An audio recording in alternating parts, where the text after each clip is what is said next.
శుక్లాంబరధరం విష్ణుం శశివర్ణం చతుర్భుజం ప్రసన్నవదనం ధ్యాయేత్ సర్వవిఘ్నోపశాంతయేత్.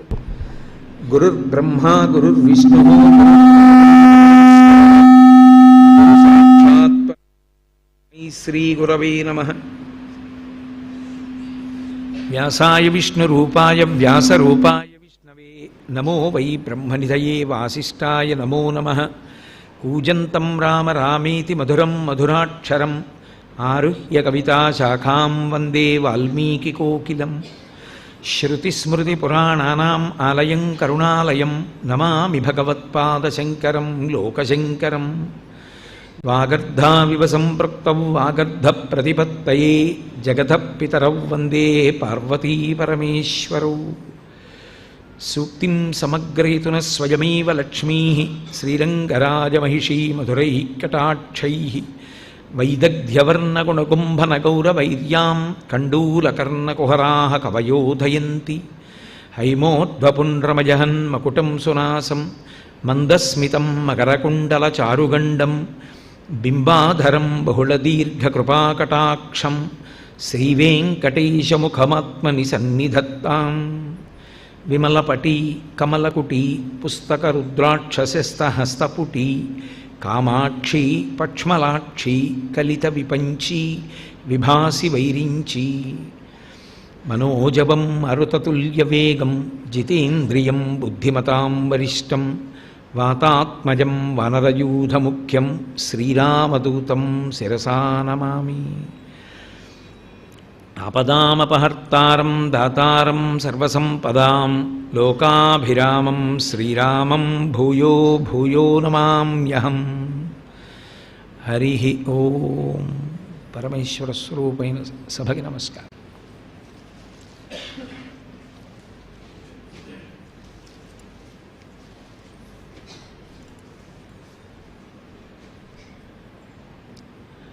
కాళాంబోదే శశిరుచిదలం కైతకం దర్శయంతి మధ్యే సౌదామిని మధులిహాన్ మాలారాజయంతి. హంసారావం వికచకమలే మంజుముల్లాసయంతీం కంపాతీరే విలసతి నవా కాపి కారుణ్యలక్ష్మీ అని పిలిచారు మూకశంకరులు. పరమాద్భుతమైన శ్లోకం.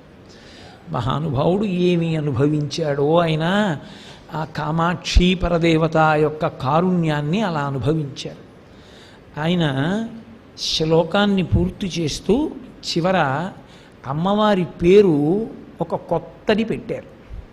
కారుణ్యలక్ష్మీ అన్నారు. ఈమె కారుణ్యలక్ష్మి అన్నారు. లక్ష్మి అన్న మాటకు అర్థం ఏమిటంటే లక్ష్మ ను ప్రసరింపచేయున్నది లక్ష్మి. లక్ష్మ అంటే గుర్తు అని. ఒక గుర్తు ఉందనుకోండి, మనం పసిగడతాం ఇది ఇది అని. కుక్కలున్నవి జాగ్రత్త అని బోర్డు ఉందనుకోండి, ఓహో గబుక్కుని లోపలికి వెళ్ళకూడదు, ప్రమాదం ఉంటుంది అని మనం తెలుసుకుంటాం. చాలా పెద్ద మేడ అనుకోండి, ఓ వీరు ఐశ్వర్యవంతులు అని అర్థమవుతుంది. భూపసభాంతరాళమున పుష్కళ వాక్చతురత్వము. ఒకరు సభలో అనర్గళ ప్రసంగం చేశాడనుకోండి, ఓ ఈయన చదువుకున్నవాడు అని తెలుస్తుంది. అవి లక్ష్మ అంటే దాన్ని బట్టి గుర్తుపడతారు, ఈయనకి ఇది ఉన్నది అని. ఒక ఆయన చక్కగా పదార్థాన్ని కడుపు నిండా ఎక్కువ తీసుకోగలిగాడు అనుకోండి, ఓ పరమేశ్వరుడు ఈయనకి మంచి జీర్ణశక్తిని కృప చేశాడు. లక్ష్మ వలన లక్ష్మి అవగతమవుతుంది. ఆ లక్ష్మ గుర్తును చెప్తుంది ఆవిడ, గుర్తుని బట్టి తెలుస్తుంది. ఆ లక్ష్మి కారుణ్యలక్ష్మీ దయాస్వరూపిణి అయి ఉన్నది. దయ ఎవరి మీద చూపించాలి? ఎవడు అందుకోవలసిన విషయం గురించి తెలిసి ఉన్నా అందుకోలేకపోతున్నాడో వాడి పట్ల దయ చూపించవలసి ఉంటుంది. వాడికి చదువుకుందామని ఉంది, కానీ వాడికి అర్థం కాదు ఒక మాట చెప్తే.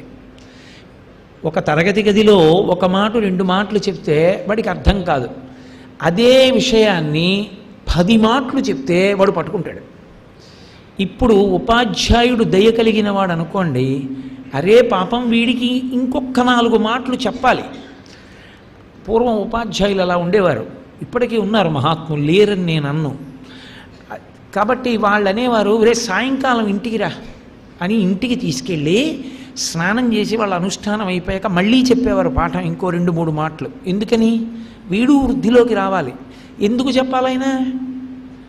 ఆయన అలా చెప్పాలని నియమమేం లేదు. ఆయన తరగతి గదిలో ఒక మాట చెప్తే చాలు. మరి ఎందుకు చెప్పాడు? దయ. అరే వీడికి ఇంకొక 4 మాటలు చెప్తే పట్టుకుంటాడు. వీడు అందరిలా 1 మాట 2 మాటలకు పట్టుకోలేడు. దయచేత చెప్పాడు. దయ. ఆవిడ కారుణ్యలక్ష్మీ.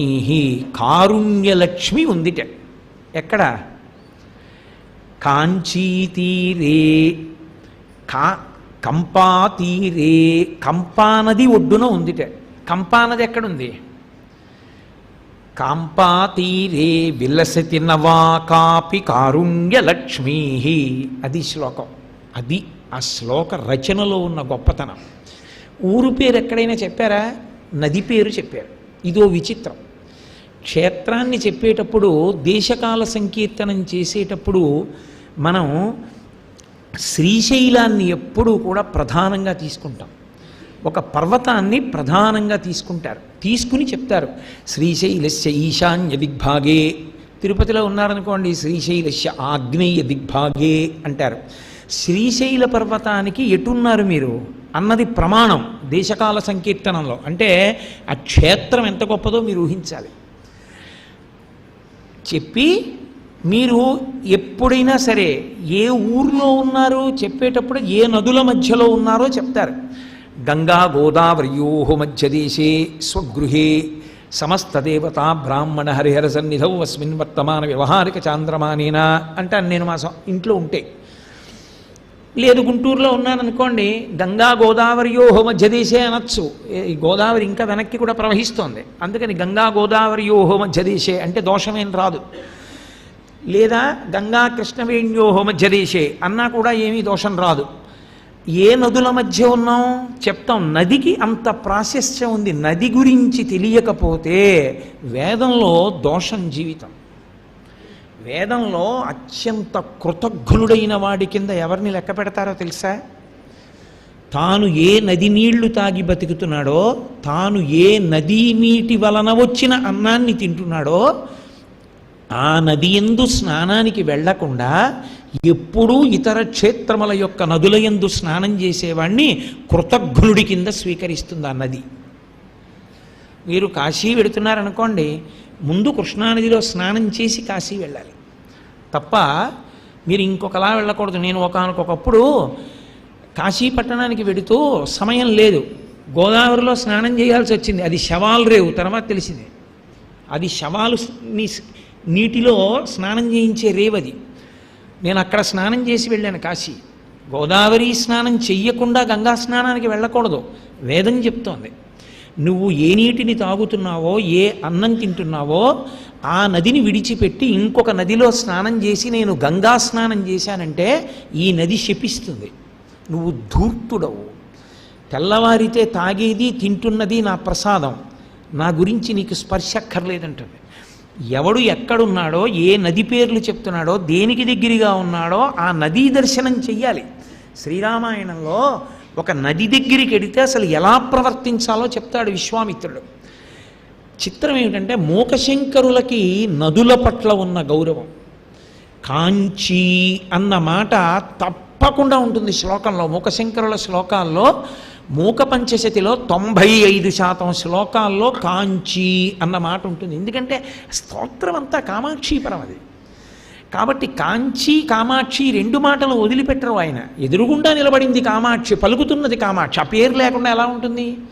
కాబట్టి కంపాతీరే విలసతి, కంపాతీరమునందు వెలిసింది ఒక ఆవిడ. ఎవరు? విలసతి నవాకాపి కారుణ్యలక్ష్మీ. నవా కొత్త, కొత్తగా వచ్చిందో కారుణ్యలక్ష్మి అన్నారు.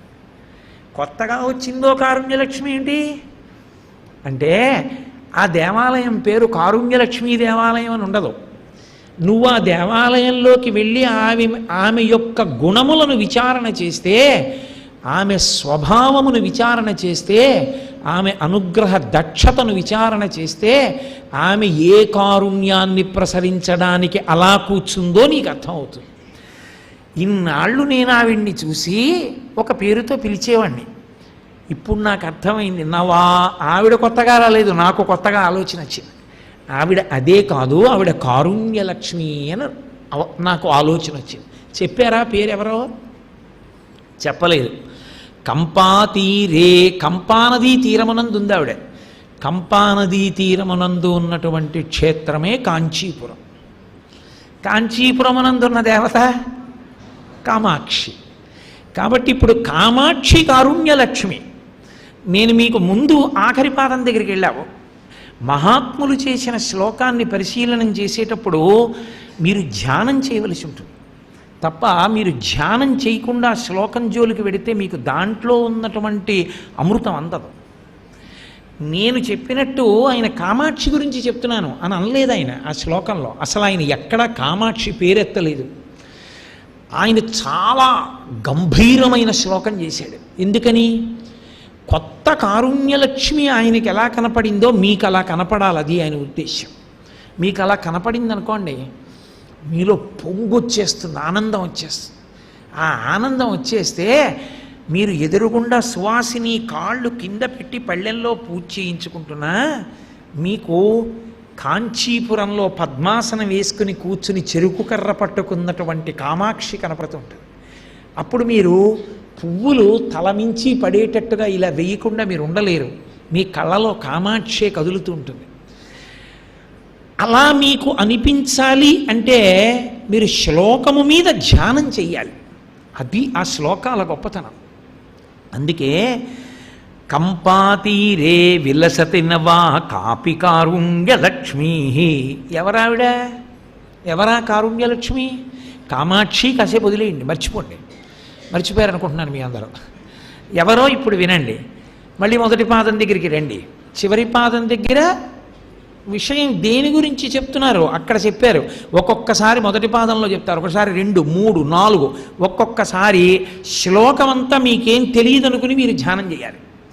చేస్తే మీకు వస్తుంది. అప్పుడు ఆయన మొదటి పాదంలో అన్నారు, ఆ తల్లి కాలాంబోదే శశిరుచిదలం కైతకం దర్శయంతి. ఆవిడ కారుణ్యం ఏమిట? ఆవిడ ఒకటి చూపిస్తోంది అన్నారు. అది కారుణ్యం. ఆవిడ దగ్గరికి వెడితే ఒకటి కనపడుతుంది. ఏమిటి కనపడుతుంది? కాలాంబోదే, కాతో మొదలుపెట్టారు, కకారంతో కాలా అంటున్నాం. కాలాంబోదే అంటే నల్లని మేఘం.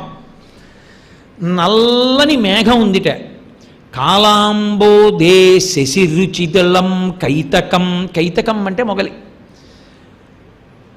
ఒక మొగలి రేకు చాలా అందంగా ఉంటుంది. మీరు ఎప్పుడైనా రైల్లో చీకట్లో వెళ్ళిపోతున్నప్పుడు పౌర్ణమి వేళలో మొగలి పొదలో బాగా విరిసినటువంటి మొగలి పువ్వు చీకట్లో చూస్తే మీకు దాని అందం తెలుస్తుంది. సాధారణంగా అవి ఎప్పుడు కనపడతాయంటే రాత్రి వేళ రైల్లో పెడుతూ ఔటర్లో సిగ్నల్ లేక రైలు ఆగిపోతే పొలాల పక్కన కనపడతాయి. మా సామర్లకోట రైల్వే స్టేషన్ పక్కన ఉంటుంది పెద్ద పెద్ద మొగలి పొదలు. అక్కడ మీరు అద్దంలోంచి చూస్తే పూసిన మొగలి పువ్వు కనపడుతుంది. రెల్లు దుబ్బొకటి, మొగలి పువ్వు ఒకటి, మహాందం. శ్రీకాకుళంలో శ్రీముఖలింగ దర్శనానికి వెడుతూ నాగావళి నది పక్క నుంచి వెడుతుంటే అసలు ఆ రెల్లు దుబ్బుల వంక చూస్తుంటే షణ్ముఖోత్పత్తి అంతా గుర్తొస్తుంది. అబ్బా, ఏమి నది, ఏమి రెల్లు దుబ్బులు, ఏమి శ్రీముఖలింగం, ఏమి ప్రయాణం అని మురిసిపోతారంతే. అలా ఉంటుంది ఆ శ్రీముఖలింగ ప్రయాణం. అలా ఒక మొగలి రేకు కనపడుతోందట చీకట్లో. దేనికి? నల్ల మబ్బు కప్పింది. నల్లని మబ్బులో మొగలి రేకు ఉంది. అది ఎలా ఉంది అంటే శశిరుచిదళం, చంద్రుని యొక్క కాంతి ఎలా ఉంటుందో అంత తెల్లని మొగలి రేకు. మొగలి రేకు ఒక లక్షణం ఉంటుంది. ఇప్పుడు ఎవరైనా అలా పెట్టుకుంటున్నారో లేదో నాకు తెలియదు. మొగలి రేకుతో పువ్వులు చేస్తారు చాలా అందంగా. పక్కన ఉన్నటువంటి ముళ్ళు తీసేసి దాన్ని ఇలా ఇలా మడిచి ఇలా స్వస్తిక్ మార్క్లా వచ్చేటట్టుగా పువ్వు చేసి పువ్వు కుడతారు. కుట్టి ఆ పువ్వు తలలో పెట్టుకుంటారు. ఆ మొగలి రేకులతో జడలు కుడతారు. అది వంగుతుంది ఎలా కావాలంటే అలా. అది చంద్రవంకలా వంగి ఉందా మొగలి రేకు. నాకు ఒక మొగలి రేకు కనపడుతోంది నల్లటి మబ్బులో. ఇది సాధ్యమా? నల్లటి మబ్బు ఉందనుకోండి, ఏమీ కనపడదు కదా. నల్లటి మబ్బులో ఏమైనా కనపడుతుందా లోకంలో? నల్లటి మబ్బు వస్తే చంద్రుడే కనపడ్డాడు. కానీ మూకశంకరులు అంటున్నారు, కాలాంబోదే శశిరుచిదళం కైతకం దర్శయంతి, నాకు కనపడిందన్నారు. ఎక్కడ? కంపాతీరే విలసతి నవా, కంపానదీ తీరంలో నేను చూస్తున్నాను.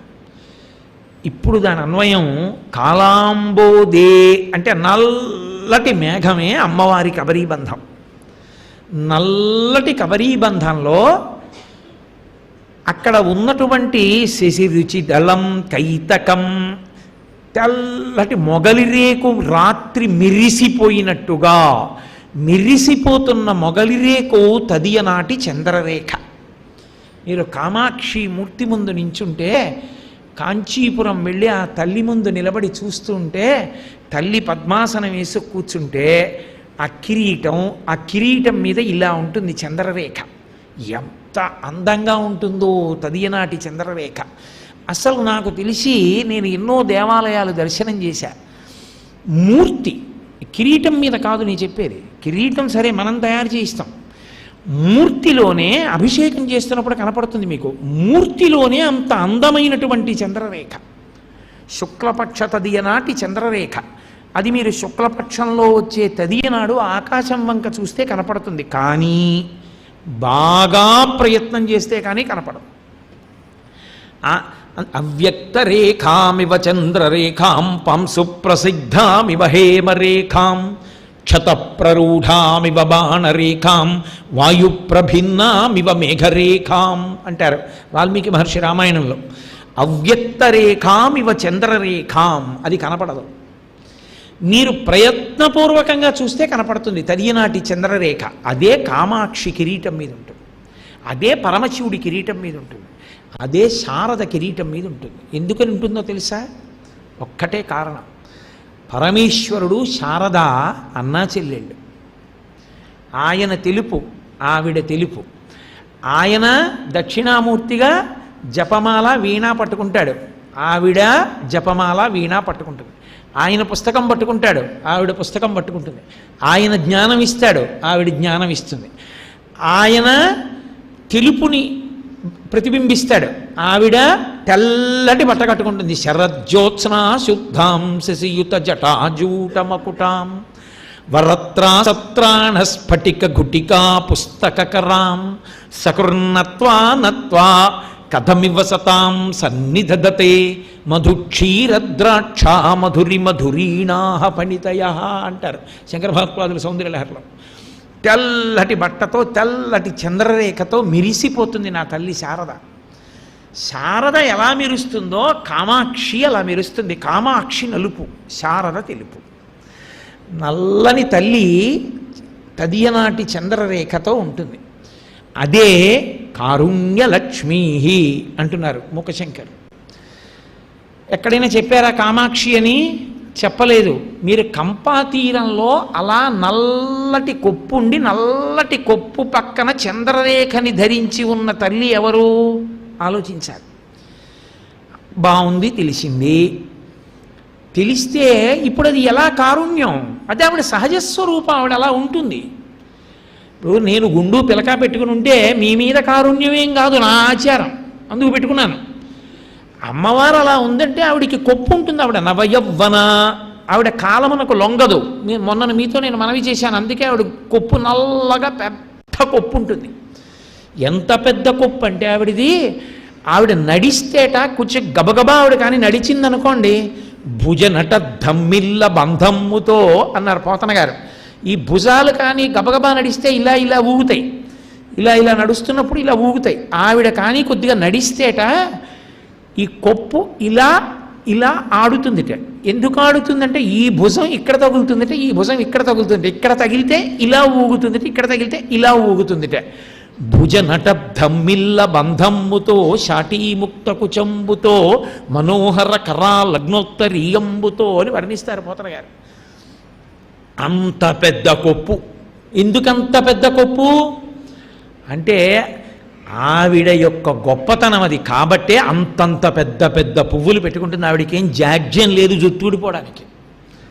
కాబట్టి పెద్ద కొప్పుతో ఉంటుంది. అసలు రహస్యం అంత పెద్ద కొప్పు ఎందుకంటే మీరు దర్శనం చేయడానికి. ఎవరు ఆ కొప్పుని దర్శనం చేయడం అంటే అసలు ఆ కొప్పు ఎలా ఉంటుందో చెప్పడానికి మహాత్ములు ఎంత ప్రయత్నించారు. అమ్మ నన్ను నమ్మండి, దర్శనమిచ్చింది. ఎవరు పరమ భాగవతోత్తములై ఉంటారో వాళ్ళకి అమ్మవారి కొప్పు కనపడుతుంది. కొప్పు కనపడిందని గుర్తు ఏమిటంటే వాళ్ళు సమాధిలోకి వెడతారు. ఎందుకంటే ఆ కొప్పు యొక్క సువాసనలు వస్తాయి. అందుకే మహాత్ములు పూజ చేసి వెళ్ళిపోయిన గదుల్లో సువాసనలు వస్తాయి. కారణం ఏమంటే వారు పరదేవతని సాక్షాత్కరించుకుంటారు ధ్యానంలో. ఆ ఉపాసన యందు వారు అనుభవిస్తారు ఆ సంతోషాన్ని. ఒకానొకప్పుడు కంచికామకోటి పీఠాధిపత్యం వహించారు. చంద్రశేఖర సరస్వతి అన్న పేరుతో 6 ఉన్నారు పీఠాధిపతులు. చంద్రశేఖరేంద్ర సరస్వతి 4. కామకోటి దేవాలయంలోకి వెళ్ళి అమ్మవారికి అభిషేకం చేశారు పాలతో. ఆవు పాలతో అభిషేకం చేసి ఇలా పైకి చూశారు. పెచ్చులు ఊడిపోయింది గుడి అంతా. అయ్యో అమ్మా, నీ గుడిలా ఉందా? నా దగ్గర డబ్బులు లేవమ్మా, నేను మెద్రాసు వెళ్ళి శిష్యుల దగ్గర డబ్బులు అట్టుకొచ్చి గుడంతా పునర్నిర్మాణం చేసి గోపురానికి కుంభాభిషేకం చేస్తానని అత్యంత బాధ కలిగి శిష్యుల్ని పిలిచి అభిషేకం చేయడం వెళ్ళిపోయారు. మెద్రాసు వెళ్ళిపోయారు. ఆ రోజుల్లో బ్రిటిష్ ప్రభుత్వం రాత్రి తలుపులు వేసేసేది గోడల్లో. పడుకున్నారు ఆయన. ఏదో శిష్యులందరినీ పిలిచి డబ్బు అడిగారు. శిష్యులు డబ్బు ఇస్తున్నారు. ఆ డబ్బు పట్టుకుని రావాలి. ఓ రాత్రి కామాక్షి అమ్మవారు కనపడింది ఆయనకి. చాలామంది పెద్దలు అనుభవించారండి. అయోధ్యానగరాధిదేవత కనపడింది ఓసారి. అలా కామాక్షి కనపడి ఆయన పడుకుని ఉన్నారు. తన కొప్పు విప్పి ఆ జుత్తంతటినీ తీసి ఇలా ముందుకేసి, చూడబోయ్ పాలతో అభిషేకం చేసి వచ్చేసావు, నల్లని నా కురులు ఎలా అట్టలు కట్టాయో చూడు తెల్లటి పాలతో అంది. ఆయన ఉలిక్కిపడి, అమ్మా ఏం అపరాధం జరిగిందమ్మా అన్నారు. ఏమయ్యా, నా దేవాలయాన్ని పునర్నిర్మాణం చెయ్యాలంటే సచావర రమావాణి సవ్యదక్షిణ సేవిత, నాకు ఒక పక్కన సరస్వతి ఒక పక్కన లక్ష్మి వింజావర వేస్తున్నారని నువ్వేనా చదివావు? శిష్యుల దగ్గర డబ్బు కోసం మెద్రాసు పోయావా? నా దగ్గర నిలబడమ్మా గుడి బాగు చేయిస్తానంటే నేను ఇవ్వను. నా జుట్టు అట్ట కట్టింది, ఎవడో అభిషేకం చేస్తే నేనెందుకు పుచ్చుకుంటా? పరమ భాగవతోత్తముడివి, నా బిడ్డవి, నువ్వు వచ్చి పొయ్యొద్దా నీళ్లు పాలు పోసి వెళ్ళిపోయావు అంది. అమ్మా వచ్చేస్తున్నానమ్మా అని నిద్రలో లేచి బ్రిటిష్ ప్రభుత్వాన్ని అడిగారు తలుపులు తీయమని. ఎంత పరాయి ప్రభుత్వమైనా సనాతన ధర్మం మీద నమ్మకం ఉన్న ప్రభుత్వం కాబట్టి తలుపులు తీసి రాత్రికి రాత్రి బయలుదేరి కాంచీపురం వచ్చారు ఆయన.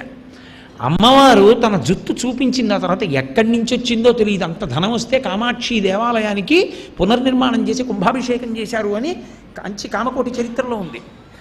కాబట్టి ఆ తల్లి తన కేశపాశ దర్శనం చేయిస్తుంది. అమ్మ కొప్పు చూడడము అంటే ఇక పునర్జన్మ లేదు అని గుర్తు. అమ్మవారి కొప్పు అంత గొప్పది. నల్లని కొప్పు నల్లని అజ్ఞానాన్ని ఎలా తీసేస్తుంది? దీనికి వ్యాఖ్యానం లేదు. దీనికి నోటితో మాట చెప్పడం కుదరదు. దానికి పరిష్కారం ఎవ్వరూ చెప్పలేరు. నల్లని కొప్పు నల్లని అజ్ఞానాన్ని ఎలా తీస్తుందో తెలుసుకోవాలి అంటే నువ్వు ధ్యానం చేయడం ఒక్కటే మార్గం. అంతే, నువ్వే ధ్యానం చేసి తెలుసుకోవాలి దాని వైభవం ఏమిటో. అందుకని అటువంటి కొప్పు తల్లిది. కాలాంబోదే అని మొదలుపెట్టారు మూకశంకర్లు. ఇప్పుడు ఆవిడ కొప్పేసుకున్నది ఆవిడ సౌందర్యం కోసమా? ఆవిడ కొప్పు అంత పెద్ద కొప్పుతో ఉన్నది మనల్ని అనుగ్రహించడానికా? మన అజ్ఞానం పోయేటట్టు చేయడానికా? మన అజ్ఞానం పోయేటట్టు చెయ్యడం కోసమని తల్లి అంత పెద్ద కబరీబంధంతో ఉంది, ధ్యానయోగ్యమైనటువంటి కబరీబంధంతో. కాబట్టి అమ్మా ఎంత కారుణ్యమమ్మా నీది. అందున ఆవిడ కొప్పు కనపడాలి అంటే మీకు బాహ్యంలో కనపడదు. ఎందుకంటే ఒక్క శివలింగం అయితేనే మీరు చుట్టూ వెళ్ళచ్చు.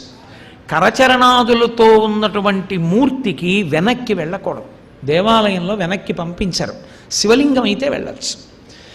మరి మీరు వెనక్కి వెళ్ళకపోతే కొప్పు ఎలా కనపడుతుంది అమ్మవారిది? కనపడదు. పైగా ఆ కొప్పు నిండా పూలదండ ఉంటుంది.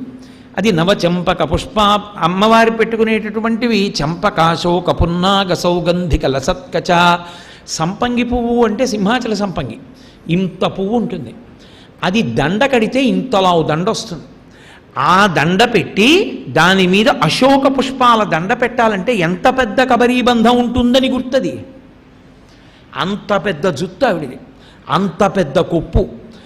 ఆ కొప్పుని ధ్యానం చెయ్యాలి. అటువంటి కొప్పు నా తల్లి కొప్పని. ఎవరు ఆ కొప్పు వంక చూస్తారో అంటే గుడిలోకి వెళ్ళి చూడడం కాదు, ఎక్కడ చూడాలి? ఇక్కడ చూడాలి. ఇక్కడ చూడాలంటే పైకి చూస్తే దొరకదు, లోపలికెడితే దొరుకుతుంది. అంతర్ముఖ సమారాధ్య బహిర్ముఖ సుదుర్లభ. బయటికెడితే దొరకదు, లోపలికెడితే దొరుకుతుంది. లోపలికెడితే దొరికేటటువంటి లక్షణమున్న తల్లి అని నిరూపించడానికి ఆవిడ కబరీబంధమే ప్రమాణం. అది బయట కనపడదు, లోపల కనపడుతుంది ధ్యానంలో. అందుకని అటువంటి కొప్పు ఉన్న తల్లి. ఈ కొప్పు వంక చూస్తే లోకంలో వ్యామోహం అంతా ఎక్కడ నిలబడుతుందో తెలుసా? వెంట్రుకల మీదే నిలబడుతుంది. అందుకే ఏం చేస్తారంటే, నేను వేదంలో ఉన్నమాట చెప్తున్నాను, మరోలా అనుకోకండి. బతికున్న నాళ్ళు పరమ అధర్మంతో బతికి శరీరం విడిచిపెట్టిన వాడిని ఏం చేస్తారంటే, దాహం ఇస్తుంది జీవుడికి. వాడికి ఎక్కడ నీళ్ళు ఇస్తారంటే, బాహుమూలములు మొదలైనటువంటి చోట్ల అత్యంత చెమటతో దుర్గంధంతో ఉన్నటువంటి వెంట్రుకల మించి కొడుకు స్నానం చేసినప్పుడు కింద పడ్డ నీళ్లు పట్టి తాగమంటారు. అంత అధర్మంతో సంపాదించి ఇచ్చావు కదూ, నీ మార్గమే వాడికొచ్చింది, ఈ నీళ్లు తాగి బతుకని చెప్తారు. అందుకని ఆ నీళ్లు తాగవలసి ఉంటుంది పైలోకంలో. మామూలు నీళ్ళు ఇవ్వరు అక్కడ ఇంకా. ఎందుకంటే అధర్మానికి కారణం కొడుకు యొక్క వెంట్రుకల మించి పడే నీళ్లు. అవి తల వెంట్రుకల లాంటి వెంట్రుకలు కావు, గుహ్యస్థానముల నుండి ఉండేటటువంటి వెంట్రుకల మించి పడ్డ నీళ్ళని తాగిస్తారు. వెంట్రుక అన్నది ఎక్కడైనా హేయమే, కానీ ఒక్క పరదేవత యొక్క కొప్పు మాత్రం అసలు పునర్జన్మ లేకుండా చెయ్యగలిగినటువంటి కొప్పు. అందుకే శ్లోకం కాలాంబోధౌ అని కాల శబ్దంతో మొదలైంది. కాలమునందు నువ్వు మళ్ళీ పుట్టవలసిన అవసరం ఉండదు. కాలమునకు వశుడవైతే మళ్ళీ పుడతావు. కాలమునకు వశుడవు కాకుండా పోయావంటే గుర్తేమిటి? నీకు శరీర భ్రాంతి లేకుండా ఉండడం. కాలమునందు పడిపోయేదేది? శరీరం. కాలమునందు పడిపోయేటటువంటి శరీరము నేను కాదని, కాలాతీతముగా ఎప్పుడూ ఉండిపోయే సత్యవస్తువు ఆత్మ అని, ఆత్మ నేనని, ఆ ఆత్మగా నువ్వు అద్వైతీ భావన యందు నిలబడగలిగినటువంటి సౌభాగ్యమును నీకు ధ్యానమునందు దర్శనము వలన కృప చేయగలిగిన ఏకైక సాధనము ప్రపంచమునందు పరదేవత యొక్క కొప్పు ఒక్కటే. కాబట్టి కాలాంబోధౌ. కాలము అజ్ఞానంలో కోరికలలో తిప్పుతుంది. అందుకే భాగవతంలో ఒక మాట ఉంది, అసలు మనిషి జీవితము అంటే ఒక పుట్టిన తేదీ నుంచి శరీరం పడిపోయే వరకు ఉన్నటువంటి తేదీ మధ్యలో వాడు ఊపిరిలు తీసిన కాలం కదా. జీవితం అనగా ఏమి అంటే, అజ్ఞాని విషయంలో సంకల్పము చేసినటువంటి కోరికలు తీరుట వలన కలిగిన సుఖము ప్లస్ సంకల్పము చేసిన కోరికలు తీరకపోవడము వలన కలిగిన దుఃఖము ఈజ్ ఈక్వల్ టు వాడి జీవితము. అంతే. అంటే మనసు తినే ఉండదు, ఏదో కోరిక కోరుతుంది, తీరితే సుఖం, తీరకపోతే దుఃఖం, ఈ రెండు కలిపితే వాడి జీవితం. అప్పుడు వాడు ఏమవుతాడు? పునర్జన్మలోకి వెడతాడు, మళ్ళీ ఏదో శరీరంలోకి పోతాడు. కానీ ఎవరు అమ్మవారి కొప్పుని ధ్యానం చేస్తున్నారో వాడు కాలాతీతుడవుతాడు. లేకపోతే అవస్థ మామూలు అవస్థ కాదండి. అన్నిటికన్నా భయంకరమైన విషయం ఏంటంటే, బయటికి వచ్చిన తర్వాత తిన్నాడా తినకుండా ఉన్నాడా అన్న విషయం వదిలేయండి. సీతమ్మ చెప్పినట్టు బతికున్న నాళ్ళు ఒంట్లో ఓపిక ఉంటే దూడ తింటున్న ఉలవలు తినేసి రోడ్డు పక్కన ఉన్న నూతిలో నీళ్లు తాగేస్తే బతికేస్తాడు. ఎలా బతికావన్నది గొప్ప కాదు, ఎలా చచ్చిపోయావన్నది గొప్ప. పుట్టినప్పుడు పడినటువంటి క్లేశం గొప్ప, ఆ రెండే కష్టం. అందుకే పూజ చేసి తీర్థం పుచ్చుకుంటే రెండే అడుగుతారు, అనాయాసేన మరణం వినాదైన్యేన జీవితం. చెయ్యి చాపి యాచించకుండా తిని బతకగలగాలి. ఆయాసపడకుండా వెళ్ళిపోగలగాలి. ఎందుకని? ఒక్కటే ఎలా బతికావన్న దాంతో నిమిత్తం ఉండదు. ఎన్నాళ్ళు తిరిగావు, ఎక్కడ తిరిగావు, ఏం తిన్నావు ఎవరు అడగరు. నీ మలమూత్రములను నువ్వు వాటిని విసర్జించవలసిన చోటికి వెళ్ళి విసర్జించలేని స్థితిలో మంచాన పడితే అయిపోయిందంతే. ఇక అలా ఎన్నాళ్ళున్నాడో అంతకాలము తనకుంటుంది ఇంకా ఉందామని, ఏమో బాగైపోతానేమో అని ఆశ ఉంటుంది. కానీ దుర్భరము ఆ జీవితం. పరమేశ్వరుడు శిక్ష వెయ్యాలంటే, అధర్మానికి ఆయన శిక్ష వెయ్యాలంటే ఆయన ఏదో చెయ్యక్కర్లేదు. నీ మలమూత్రములను నువ్వు వెళ్ళి విసర్జించుకోవలసినటువంటి శక్తిని తీసేసి ఉంచేస్తే చాలు. అందులోనే అన్నీ, తీసేవాడు లేడు, పడుంటాడంతే. నేను ఎందరినో చూశా, చెవులలోకి పురుగులు వెళ్ళిపోతే తన మలమూత్రములలో పుట్టినవి లోపలికి వెళ్ళి కొరికేస్తుంటే ఎందుకు అరుస్తున్నాడో అర్థం కాక పక్షవాతంతో నోరు పడిపోతే వెళ్ళి చూసి భార్య గుర్తుపట్టి ఇందుక ఇంత అరుస్తున్నాడని చెప్పి ఆ చెవుల్లోకి ఇలా వెళ్ళిపోయి చీమలు లోపల కొరికేస్తుంటే ఆ చెవుల్లోంచి అన్నిటిని ఎలా తీయాలో అర్థం కాక తల తిప్పి అందులో నీళ్లు పోసేసి చెవి మీద మూత పెట్టేసి ఉంచేసి కొంతసేపు మళ్ళీ తిప్పి ఆ చచ్చిపోయిన చీమలు బయటికి వస్తుంటే కొన్ని కరిచేస్తుంటే వాడు బాధతో అరుస్తుంటే చీమలు కుట్టి ఆ తర్వాత నీళ్ల వల్ల మళ్ళీ ఓ పుండు పుట్టి చీమ పడితే చెవు పోటు చెప్పుకోలేడు. అమ్మ నాయనోయ్, మలమూత్రములను విసర్జించలేకుండా పడి ఉన్నాడా, అయిపోయిందంతే. వధం చామిచ్చితాఘోరం తయాసౌ పురుషర్షభ విదిత సహి ధర్మజ్ఞ శరణాగత వత్సల అంటుంది. ఏమనుకుంటున్నావో? బతికేయడం గొప్ప కాదు, ఇలా అని బతికేస్తావు. వెళ్ళడం కష్టం, శరీరాన్ని వదలడం కష్టం. నీ చేతిలో ఏం లేదు, అంత తేలిగ్గా వదలలేవు. అందుకే మృత్యువు దేవత అయింది, ఆవిడ విడిపించాలి. అనాయాసంగా వెళ్ళిపోయావా అదృష్టవంతుడు. వినాదైన్యైన జీవితం ఈ శరీరంలోకి రావడం మళ్ళీ అంత కష్టం. కపిలగీతలో చెప్తారు, తిరగబడి తల కింద పెట్టి పైకి కాళ్ళు పెట్టి అమ్మ కడుపులో పెరిగిపోతుంటే నాభిగొట్టంలోంచి అమ్మ తిన్న అన్నం వెడితే దాని వలన పైత్య ప్రకోపాలు పుడితే తను దగ్గుతూ తను తుమ్ముతుంటే తల కింద పెట్టి గుటక వేయలేక తన మలమూత్రములు తాను విసర్జించినవి కిందకొచ్చి పురుగులు పుట్టి కోమలమైన శరీరాన్ని కొరికేస్తుంటే అటు ఇటు ఒత్తిగిలలేక అప్పుడు ఏడుస్తాడు పరమేశ్వరుణ్ణి ఉద్దేశించి జీవుడు. అందుకే గర్భస్థ నరకం అంటారు. నవమాసంబులు తల్లి గర్భమున నానారోతలంచిక్కినాక అవకాశం బిసుమంతలేకపడితిన్ హాకష్టముల్ భీతితో నవమాసంబు గటిల్లే చాలునిక నాక గర్భవాసంబు నివసింపన్ పనితీర్చి కావుమిక నన్నీ సత్కృపన్ శంకర. ఇంకా ఉండలేని ఈశ్వర, 9 నెలలు అయిపోయింది, ఉన్నానమ్మ కడుపులో, తీసి బయటికి పంపించేసే తండ్రి, ఈ ఒక్కసారి బయటికి వెడితే నీ పాదాలు పట్టుకుంటానంటాడు. బయటికి వచ్చి పోని సుఖపడతాడా? మలమూత్రంబులతో మహాభయముతో మాతృస్థనాపేక్షతో చలమూర్ఖత్వముతో సదాభ్రమతతో చాంచల్య చిత్తంబుతో బరువైనట్టి కపజ్వరగ్రహ మహాబాల్యామయ శ్రేణితో కలనైనంతమ చింతలేక చెడితిన్ కామ్యార్థినై శంకర. అప్పుడు మలమూత్రంబులతో వృద్ధాప్యంలో తొందరగా వెళ్ళకపోతే ఏ అవస్థ బాల్యం అదే అవస్థ. చెప్పడం రాదు, మలమూత్రాలు విడిచిపెట్టేస్తాడు, ఏడుస్తాడు, ఏదో కుడుతోందని అమ్మ పాలిచ్చేస్తుంది, గుటక వేయుడు పక్క నుంచి ఇలా నీటి పాలధార కడుతుంది, ఆ కట్టిన పాలధార చెవి దగ్గరికి ఎడుతుంది. ఆ చీమలు అలా మెల్లిగా అవి చెవిలోకి దూరిపోతాయి. ఏడుస్తాడు, ఎందుకు ఏడుస్తున్నాడో తెలియదు. వృద్ధాప్యం బాల్యం ఒక్కలా ఉంటాయి. మళ్ళీ పాలిస్తుందమ్మ, వాడు తాగడం కాదు, చెవిలో అమ్మా నన్ను చీమ కుడుతోందని చెప్పలేడు. మహాభయముతో ఎక్కడన్నా చిటిక్కుమంటే భయం, మాతృస్థనాపేక్షతో చల మూర్ఖత్వముతో సదాభ్రమతతో చాంచల్య చిత్తంబుతో బరువైనట్టి కపజ్వరగ్రహ మహాబాల్యామయ శ్రేణితో ఇన్నిటితో బాధపడతాడు. ఏదో పెద్దవాడు అయ్యాడమ్మా, చెవిని పెడుతోందమ్మా, ఆకలిస్తోందని చెప్పడం వచ్చింది. అప్పుడేం పరమేశ్వరుడు గుర్తొస్తాడేంటి బయటకు వచ్చాక? బాలక్రీడలు సల్పుచున్ బడులలో పాఠంబు వల్లించుచున్ బాలోద్యానక బోధనాది పటమున్ బాగొప్ప నాలించుచున్ ఆ బాలోద్యానక బోధనాది విధమున్ బాగొప్పనాలించుచున్ లీలానాటక సూత్రఖేల పఠన వినుండనై చిక్కితిన్ బాలప్రాయము నీదు చింత నెరుగన్ ప్రారబ్ధమా శంకర. ఏదో పిల్లలు ఆడుకోవడం, స్కూల్లోకి వెళ్ళడం, పాఠాలు వినడం, హోంవర్క్ చేసుకోవడం, బ్యాగ్ తగిలించుకోవడం, అమ్మ పెట్టిన అన్నం తినడం, క్యారేజీ సర్దుకోవడం, టై కట్టుకోవడం, బ్యాడ్జీ పెట్టుకోవడం, పరిగెత్తడం, దీంతో అయిపోయింది. సరే యవ్వనం వస్తే యవ్వనమంకురించగనెమది అన్యుల నెట్టులను ఆశ్రయించుటో జీవికి విత్తమే భువిని జీవనమంచు అదిట్లు కూర్చుటో. అక్కడతో వదిలిపెట్టేస్తాడా? వదిలిపెట్టకుండా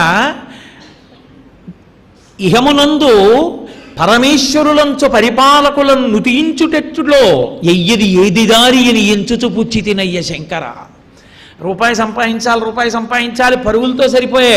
ఈశ్వరుడి దగ్గరికి వెళ్ళో శ్లోకం రాదు, కానీ ఆఫీసర్లని పొగడమంటే ఎంత కవిత్వాలు వస్తాయో. కాబట్టి పరిపాలకులను నుతించుటెట్టులో ఎయ్యది ఏది దారి అని ఎంచుచు పుచ్చి తినయ్య శంకర.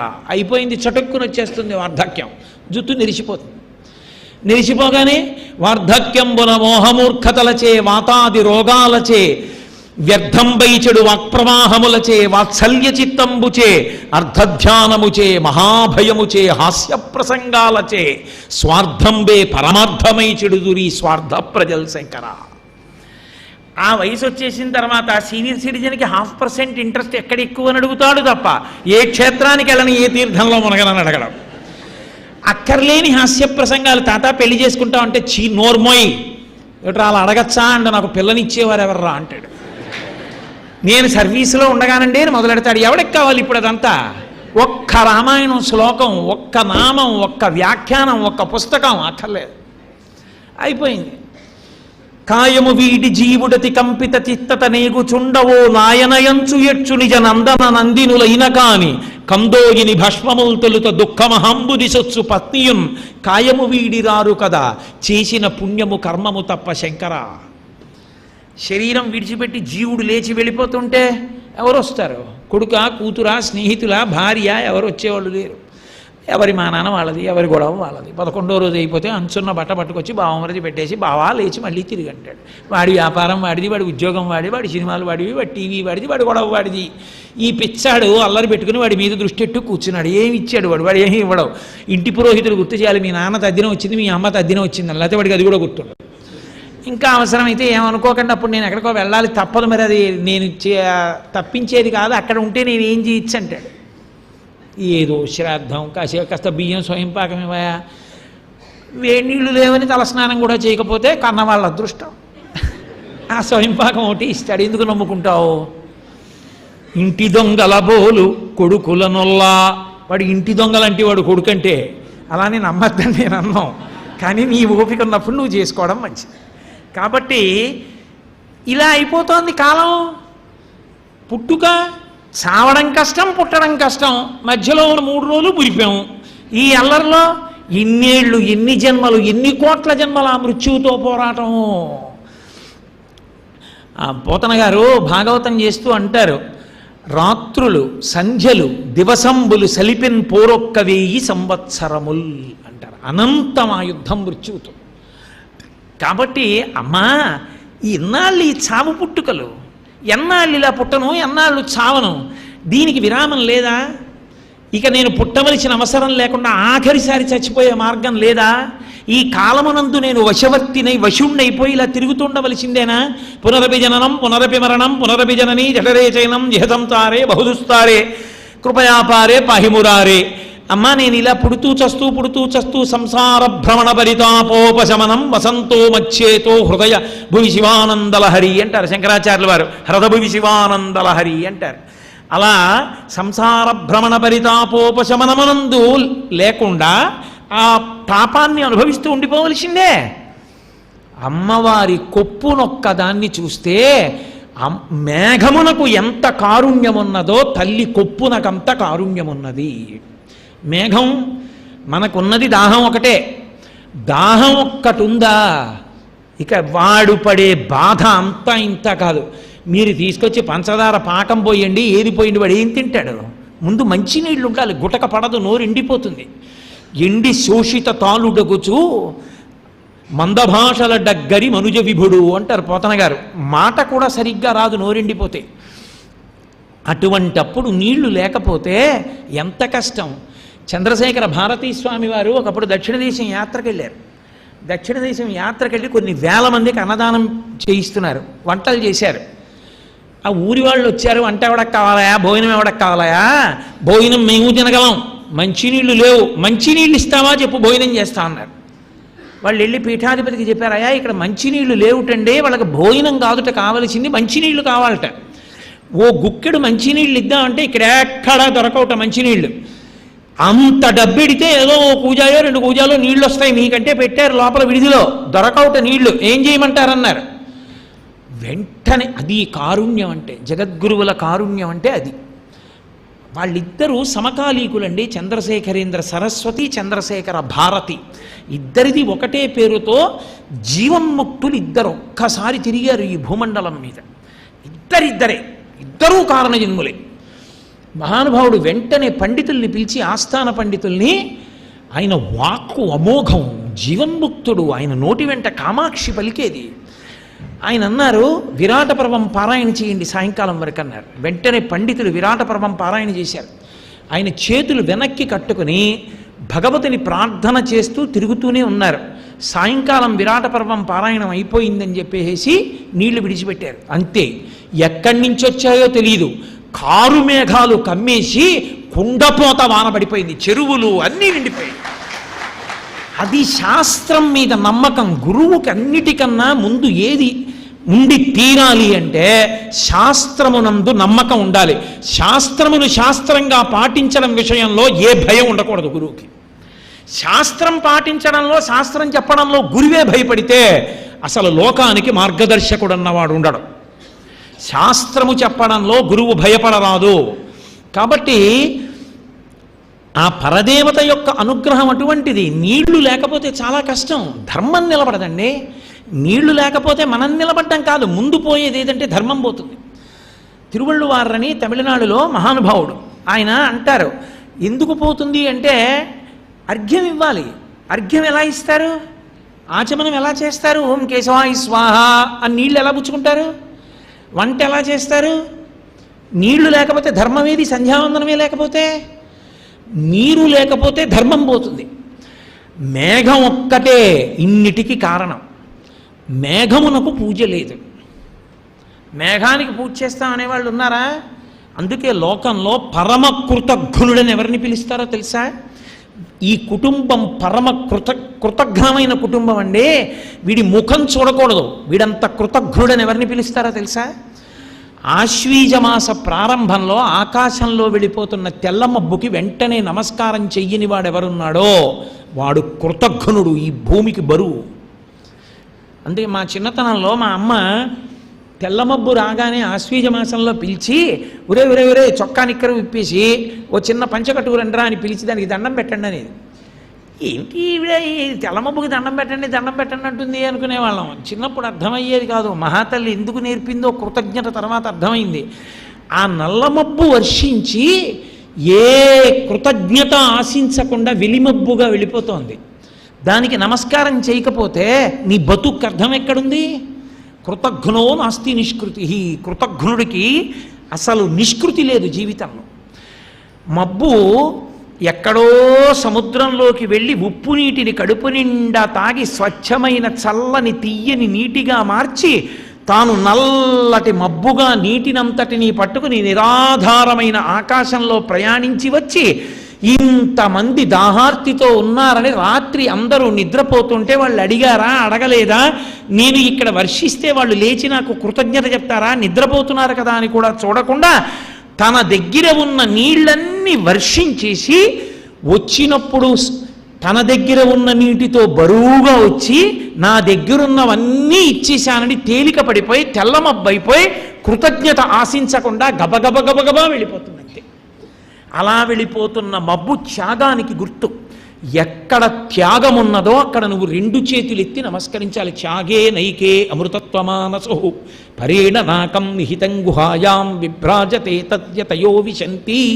ఎందుకు లేచి నిలబడుతున్నావు? ఆ మంత్రం అర్థమైనా అర్థం కాకపోయినా.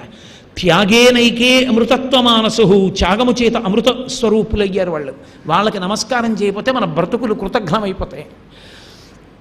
కాబట్టి కాలాంబోదే, ఆ నల్లమబ్బుకి ఎంత కారుణ్యం ఉందో, అది వర్షం కురిపించి మన ఆర్తిని ఎలా తీరుస్తోందో, అమ్మవారి యొక్క కబరీబంధ దర్శనము చేత జన్మ పరంపరల చేత సంసార భ్రమణ పరితాపమును పొందుతున్న మనకి ఆవిడ ఉపశాంతినిస్తుంది. నాన్న ఇక నువ్వు పుట్టవలసిన అవసరం లేదురా అని కొప్పుని ధ్యానం చేసినంత మాత్రం చేత ఆ తల్లి పునర్జన్మ రాహిత్యాన్ని కటాక్షిస్తుంది జ్ఞానమిచ్చి. అంత గొప్ప కబరీబంధమున్న తల్లి నీవు కారుణ్యలక్ష్మివి కాకపోవడం ఏంటి? ఇంత చిన్నదాని చేత మాకున్న ఆర్తిని తీస్తున్నావా? అందుకే నాకు ఇవ్వాలమ్మా కామాక్షి కనపట్టలేదు, నాకు కొత్త కారుణ్యలక్ష్మి కనపడుతోందన్నారు మూకశంకర్. ఎంత దయమ్మా నీకు! అందుకని కాలాంబోదే శశిరుచి దళం కైతకం దర్శయంతి. కాలాంబోదే బాగుంది, నల్ల మేఘంలా ఉంది కొప్పు. అందులో ఏముంది? మొగలి రేకు ఉన్నట్టుగా చంద్రరేఖ ఉంది, తదియనాటి చంద్రరేఖ. ఎందుకు ఆ తదియనాటి చంద్రరేఖ ఆవిడికి? ఆ చంద్రరేఖ పెట్టుకోకపోతే వచ్చిన నష్టం ఏమిటి? ఎందుకు అమ్మవారు తప్పకుండా చంద్రమౌళీశ్వరి అని పేరు ఆవిడికి. ఇంకా చెప్పాలంటే పరమశివుడికి సూర్యశేఖర అని ఒక పేరు, అందుకే భానుశేఖర అని పేరు. సరే, ఇప్పుడు మనం అంటే పనికొచ్చే పేర్లన్నీ వదిలేసామనుకోండి, ఇప్పటికీ ద్రవిడ దేశంలో మంచి మంచి పేర్లు పెట్టుకుంటారు. భానుశేఖర అని ఒక పేరు. భానుశేఖర అంటే సూర్యుడు ఆభరణముగా ఉన్నవాడు. సూర్యుడిని ఆభరణంగా పెట్టుకున్నాడని ఎక్కడుంది శివుడు? ఎక్కడా లేదు. చంద్ర సూర్యౌచ నేత్రే అని విష్ణువుకి చెప్పినట్టే వందే శంభుమాపతిం సురగురుం వందే జగత్కారణం వందే పన్నగభూషణం మృగధరం వందే పశూనాం పతిం వందే సూర్య శశాంక వహ్ని నయనం అనుంది. సూర్యచంద్రాగ్నులు ఆయన 3 నేత్రములనుంది. ఆయన సూర్యుడిని కిరీటంగా పెట్టుకుంటాడు, తల మీద ధరిస్తాడని లేదే. మరి సూర్యశేఖర భానుశేఖర ఈ పేర్లు ఎలా వచ్చాయి అంటే దక్షిణామూర్తి తత్వంలో అష్టమూర్తి తత్వంలో సూర్యుడు శివుడై ఉన్నాడు. ఆ సూర్యుడు పరమశివుడికి నమస్కరించడానికి దేవాలయాల్లో ఉన్న శివలింగం మీదకి తన లేత కిరణాన్ని పంపి, కర్రం అంటే కిరణము, తన కరముల చేత శివలింగం యొక్క పైభాగాన్ని తాకుతుంటాడు, ముట్టుకుని నమస్కారం చేస్తాడు. సూర్యకిరణములు వచ్చి శివలింగం మీద పడతాయి కాబట్టి ఆయన సూర్యశేఖర భానుశేఖర. అది ప్రకృతి యందు అన్వయమైంది స్వయంగా. నిన్న మీకు చెప్పాను కదా, ఏకాంబరేశ్వర దేవాలయంలో పడుతుంది వచ్చి సూర్యకిరణం. అలా ఎన్నో దేవాలయాల్లో సూర్యకిరణాలు వచ్చి పడతాయి. వైదీశ్వరం కోవెల చుట్టుపక్కల ఉన్నటువంటి దేవాలయాల్లో సూర్యకిరణాలు తప్పకుండా శివలింగం మీదకి వెళ్ళి పడతాయిట. కాబట్టి అటువంటి పరమేశ్వర స్వరూపం కాబట్టి ఆయన చంద్రమౌళీశ్వరుడని ఆయనకి పేరు, భానుశేఖరుడని ఆయనకి పేరు. కానీ అమ్మవారి దగ్గరికి వచ్చేటప్పటికి గొప్పతనం ఏమిటో తెలుసా? ఆవిడ సూర్యచంద్రమౌళీశ్వరి సహజంగా. ఆమె విరాట్ స్వరూపమునందు శంకరాచార్యులు వారి సౌందర్యలహరిలో వర్ణిస్తారు, ద్వాదశాదిత్యులు ఆమె కిరీటమునందు ఉంటారు. చంద్రకిరణ స్పర్శ చేత అనేక ఇంద్రధనస్సులు ఏర్పడతాయి. ఇప్పుడు నేను ఆ శ్లోకం చెప్పడం అంటే చాలా కష్టం, బోల్డ్ అంత సమయం తీసుకుంటుందని వదిలిపెడుతున్నాను. అందుకని ఆమె సూర్యచంద్రమౌళీశ్వరి ఆ తల్లి. ఆ తల్లి కొప్పులో కిరీటం మీద చంద్రరేఖ ఉంది, పక్కన బాలచంద్రరేఖ అంటారు, తదియనాటి చంద్రరేఖ. అసలు మీరు ఆకాశంలో చూడాలి దాన్ని, అబ్బా ఎంత అందంగా ఉందిరా అనుకుంటారు. ఇలా ఉంటుంది పక్కకి. మీరు కంచి వెళ్ళి కామాక్షి కిరీటం మీద చూస్తే ముమ్మూర్తులా అదే ఉంటుంది చంద్రరేఖ. నేను ఎప్పుడైనా కామాక్షి దర్శనానికి వెడితే అసలు ఆ చంద్రరేఖ చూసి పొంగిపోతుంటాను. ఎందుకు ఆ చంద్రరేఖ అమ్మవారికి? ఆమె సొగసు కోసం పెట్టుకోలేదు చంద్రరేఖ, మన పట్ల దయతో ఆవిడ పెట్టుకుంది. మనం ఆభరణం పెట్టుకుంటే మనం బాగా కనపడాలని పెట్టుకుంటాం. అమ్మవారు ఎందుకు పెట్టుకుందోట తెలుసా చంద్రరేఖ? మన పట్ల కారుణ్యమున్న తల్లి కనుక పెట్టుకుందన్నారు మూకశంకర్. ఏమిటి మన పట్ల దయ అంటే? కాలాంబోదౌ అని కదా మొదలైంది శ్లోకం. కాలము నడిచిపోతోంది అనడానికి ఆధారం ఏమిటి? మీరు ప్రతిరోజు సంకల్పంలో చెప్పేటటువంటి తిథే. ఇప్పుడు ఇవాళ ఏం చెప్పాం? ఆశ్వీజమాసే కృష్ణపక్షే నవమ్యాం అన్నామా? రేపు దశమంటాం. కొన్నాళ్ళు పోయాక అమావాస్య వస్తుంది, ఆశ్వీజం అయిపోయింది, కార్తీకం మొదలైపోతుంది. ఇవి చంద్రుని యొక్క శుక్లపక్షం కృష్ణపక్షంలో ఉండేటటువంటి పెరుగుదల తరుగుదల ఆధారంగా తిథులను బట్టేనా చెప్తున్నారు మీరు? శుక్లపక్షే కృష్ణపక్షే అంటూ పాడ్యమిరియా తదియా చవితి పంచమి షష్ఠి సప్తమి శుక్లపక్షంలో ఉంటాయి, కృష్ణపక్షంలో ఉంటాయి, పౌర్ణమి అమావాస్య తప్ప. మీరు శుక్లపక్షే కృష్ణపక్షే అంటూ చంద్రుని యొక్క కళలు పెరగడం తరగడాన్ని ఆధారం చేసుకుని తిథి చెప్తున్నారు. తిథి మారుతోంది అంటే చంద్రుని యొక్క గమనము వలన కాలము నడిచిపోతోంది. ఇవాళ నవమి చెప్పాను, రేపు దశమి చెప్పానంటే నా ఆయుర్దాయంలో ఒక తిథి అయిపోయింది, ఒక కాలం అయిపోయింది. కాలం అయిపోయింది అంటే ఆ కాలమునందు నేనేమైనా భగవత్ సంబంధం చేసుకున్నానా? నేను మూట కట్టుకున్నది ఏమైనా ఉందా? లేకపోతే అయిపోయింది కాలం. అందుకే ఆ ప్రహ్లాదుడు అంటాడు హిరణ్యకశిపుడితో మాట్లాడుతున్నప్పుడు, నాన్న అసలు పరమేశ్వరుడి గురించి చింతన చేసిన దినము దినము, కంజాక్షునర్చించు కరములు కరములు అని ఆ శ్లోకం చెప్తూ, నాన్నగారు పరమేశ్వరుడి గురించి చింతన చేసిన రోజు ఏది ఉందో అదే రోజు నాన్నగారు అంటాడు. అంటే వెళ్ళిపోతోంది కాలం, వెళ్ళిపోతోంది. కాలం వెళ్ళిపోతే ఏమైపోతుంది? కాలమునకు జగత్ వశమై ఉంటుంది. జగత్ అంటే జాయతే గచ్చతే ఇది జగత్, వచ్చి వెళ్ళిపోతుంది. పుట్టిన తేదీ ఉంది అంటే పడిపోయే తేదీ ఉందని గుర్తు, అది వచ్చేస్తోంది దగ్గరికి అని గుర్తు.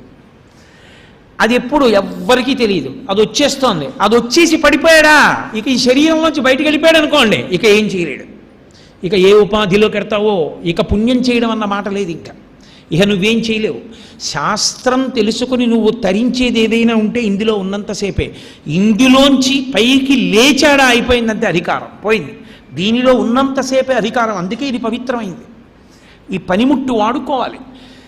ఏటికి వరద వచ్చినప్పుడు పడవ ఎంత ముఖ్యమైందో, కాలమనేటటువంటి ప్రవాహంలో కొట్టుకుపోతున్న వాడికి శరీరం అన్న తెప్ప అంత గొప్పది. మనుష్య శరీరం ఈ తెప్పతో దాటగలడు, వేరొక తెప్ప పనికిరాదు. ఇంకా ఏది ఉన్నా పనికిరాదు. ఏ ఇతర శరీరములు కాలమన్న వరద దాటలేవు.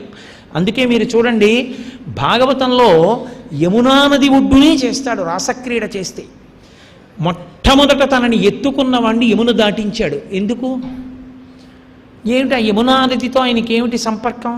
అస్తమానం యమునతోటే ఎందుకుంటాడు ఆయన అంటే ఒకటే కారణం, యమునకి వెనక్కి వచ్చే లక్షణం లేదు. యమున ముందుకే వెడుతుంది. ముందుకు వెళ్ళేది కాలం, గంగలా కాదు. ముందుకు వెడితే వెనక్కి వస్తుంది. ఎక్కడొస్తుందో తెలుసా? గంగ ఉత్తరాన పుట్టి దక్షిణానికి వెడుతుంది. దక్షిణానికి వెడుతున్న గంగ కాశీ దగ్గర ఉత్తరానికి తిరుగుతుంది. మళ్ళీ మనం జీవుడిగా ఎన్నో శరీరాలు పుచ్చుకుని వదిలిపెట్టి రుద్రభూమిలో శరీరం కాలిపోతే ఎన్ని శరీరాలు వదిలిపెట్టేశాం. ఎప్పుడైనా అలా శరీరంతో పుట్టి శరీరం కాలిపోయి శరీరం పతనమైపోయేటటువంటి శ్మశానం వైపుకి కాకుండా మృత్యుంజయుడైన పరమేశ్వరుడు కూర్చున్న ఉత్తరాభిముఖంగా తిరగగలిగితే ఆ జన్మ సార్థకత. గంగ ప్రబోధం చేసింది, కాశీ వరకు వచ్చి అటు తిరిగింది. అందుకే కాశీ గంగా అంటారు. హరిద్వార్ గంగా, ఋషికేశ్ గంగా, గంగ అయినా కాశీ గంగ తెచ్చానండి అంటారు. ఎందుకంటే అక్కడ తిరిగింది గంగ. యమున తిరగదు. అందుకే యమునా కంకణచార్యై వనజ పుష్పామోద సంచార్యై రమణీఘర్మ నివార్యై భవతి రాసశ్రమోత్తార్యై అంటూ పోతన గారు ఆ రాసక్రీడని వర్ణిస్తారు. రమణీ నయనలతోటను ఆ రమణీ నయనలతోటను రాస క్రీడ చేయనంబర వీధిన్. వాళ్ళు ఆ దేవతలందరూ కూడా పుష్పవృష్టి కురిపిస్తారు పైనుంచి.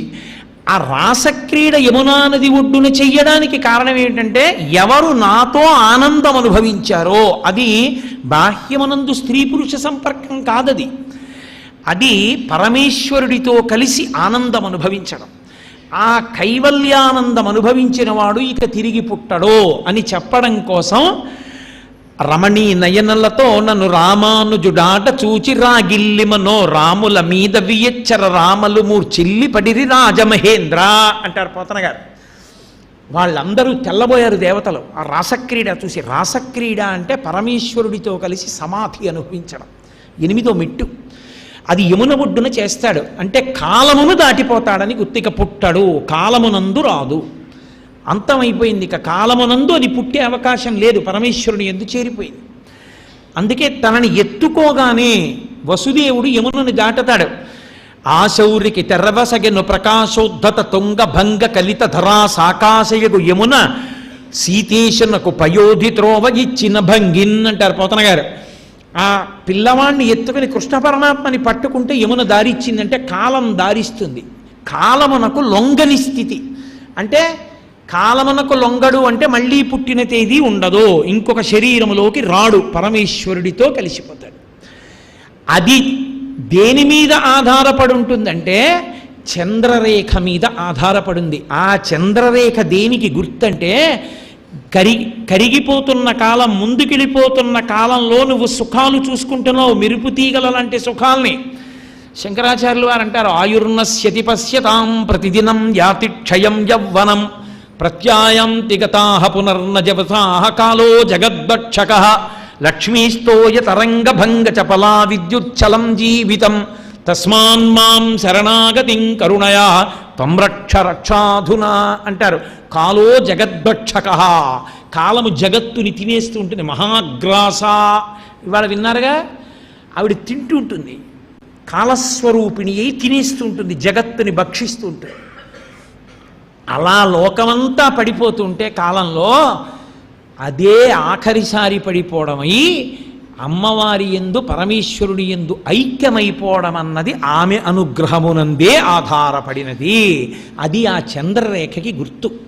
అందుకే ఎవరు ఇప్పుడు చూడండి, లోకంలో ఒక మర్యాద ఉంటుంది. మీరు ఏ ప్రయోజనం కోరుకుంటున్నారో ఆ ప్రయోజనాన్ని మీకు ఇవ్వగలిగిన చోటికి కదా మీరు ఎడతారు. నాకు ఎవరితో పరమేశ్వరుడి దయవల్ల అటువంటి రోజు రాకుండుగాక, నాకు ఎవరి మీదో దెబ్బలాట వచ్చి న్యాయస్థానానికి వెళ్ళాలంటే లాయర్ దగ్గరికి ఎడతాను కదూ, నాకు రేషన్ కార్డు కావాలంటే ఎంఆర్ఓ ఆఫీస్కి ఎడతాను, నా పేరు ఓటర్ ఐడెంటిటీ కార్డులో చేర్పించుకోవాలంటే నేను ఆ తత్సంబంధమైనటువంటి ఆ జనాభా నమోదు కార్యాలయం దగ్గరికి వెడతాను.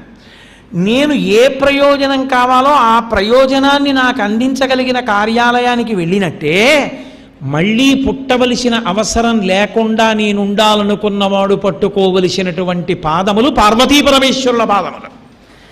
అవి ఎందుకని? ఒక్క పార్వతీదేవో ఒక్క పరమేశ్వరుడివో నేను పట్టుకుంటానంటే కుదరదు. ఎందుకని? అలా ఇవ్వగలిగినవి రెండున్నాయి వాళ్ళ దగ్గర గుర్తు. లక్ష్మ, ఇందాక చెప్పా కదా, ఏమిటా లక్ష్మ? కాముణ్ణి కాల్చేశాడు మూడో కన్ను పెట్టి.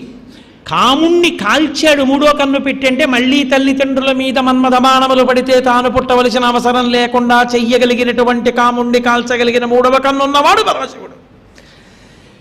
శరీరంలోకి వెళ్ళిన తర్వాత చంపేది యమధర్మరాజు. ఆ యమధర్మరాజుని తన ఎడమకాలితో తన్ని చంపినవాడు పరమశివుడు.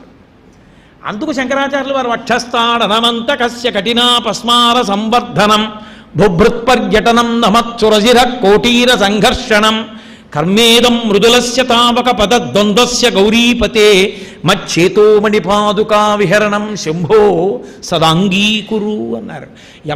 యమధర్మరాజు వక్షస్థలం మీద తన్ని నువ్వు ఎంత బడలిపోయావో తండ్రి, కాబట్టి నా మనస్సు అనేటటువంటి మణిపాదుక తొడుక్కోవయా అని అడిగారు ఆయన.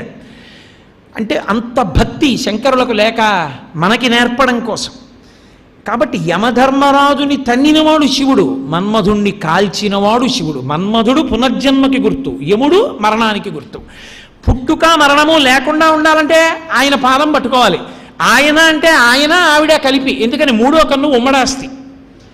ఆవిడికి మూడో కన్ను ఉంటుంది, ఆయనకి మూడో కన్ను ఉంటుంది. మీరు శ్రీ సూక్తంలో చదవట్లా, త్రయంబకే దేవి నారాయణి నమోస్తుతే. నారాయణి అంటే నారాయణుని చెల్లెలు, నారాయణి త్రయంబకే దేవి.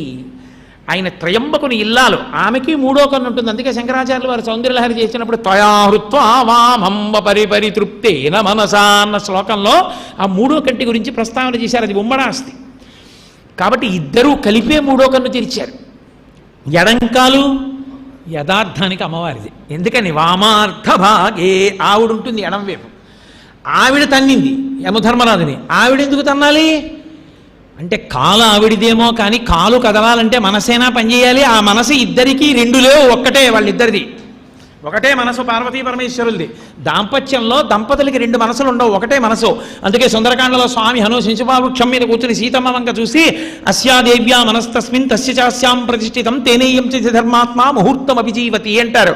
సీతమ్మ మనసు రాముడి దగ్గర, రాముడి మనసు సీతమ్మ దగ్గర ఉంది. వీళ్ళిద్దరి మనసులు ఎవరివి వాళ్ళ దగ్గర లేవంటారు. పార్వతీ పరమేశ్వరుల మనసు ఒక్కటే. అందుకని ఎడంకాలతో తంతే ఎడంకాలం అమ్మవారిదైనా పరమశివుడికి కూడా చెందుతుంది. కాబట్టి ఇద్దరికీ చెందుతుంది. ఇద్దరికీ చెందుతుంది కాబట్టి ఇద్దరి పాదములను కలిపి నువ్వు పట్టుకుంటే నువ్వు అభ్యున్నతిని పొందుతావు. అందుకే ఏకామ్రేశ్వర సహిత కామాక్షీదేవి యొక్క పాదములను పట్టుకుంటే ఆయన నీకు ఆ మోక్ష సుఖాన్ని అందిస్తాడు.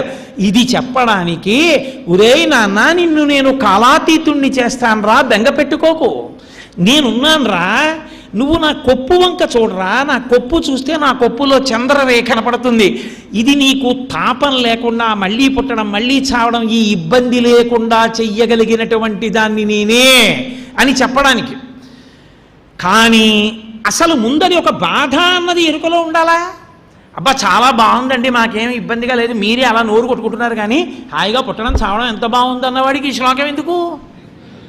అయ్యి బాబోయ్ నిజమేనండి, పుట్టడం అంత కష్టం, చావడం అంత కష్టం, ఎందుకు వచ్చిన గొడవ అండి, ఉండేది 70 ఏళ్ళు 80 ఏళ్ళు, ఈ లోపల ఎంత అల్లరి అటు ఇటు రెండు పక్కల, అందులోకి రావడం ఏడుపు, వదిలిపెట్టడం ఏడుపు, ఈ మధ్యలో మన ఏడుపు, ఎంత ఏడుపు, ఎందుకు వచ్చిన గొడవ, అప్పుడప్పుడు నవ్వు, ఎందుకు వచ్చిన అల్లరి, వద్దండి హాయిగా పరమేశ్వరుడు ఎందుకు కలిసిపోతానంటే ఒక మాట అనవలసి ఉంటుంది.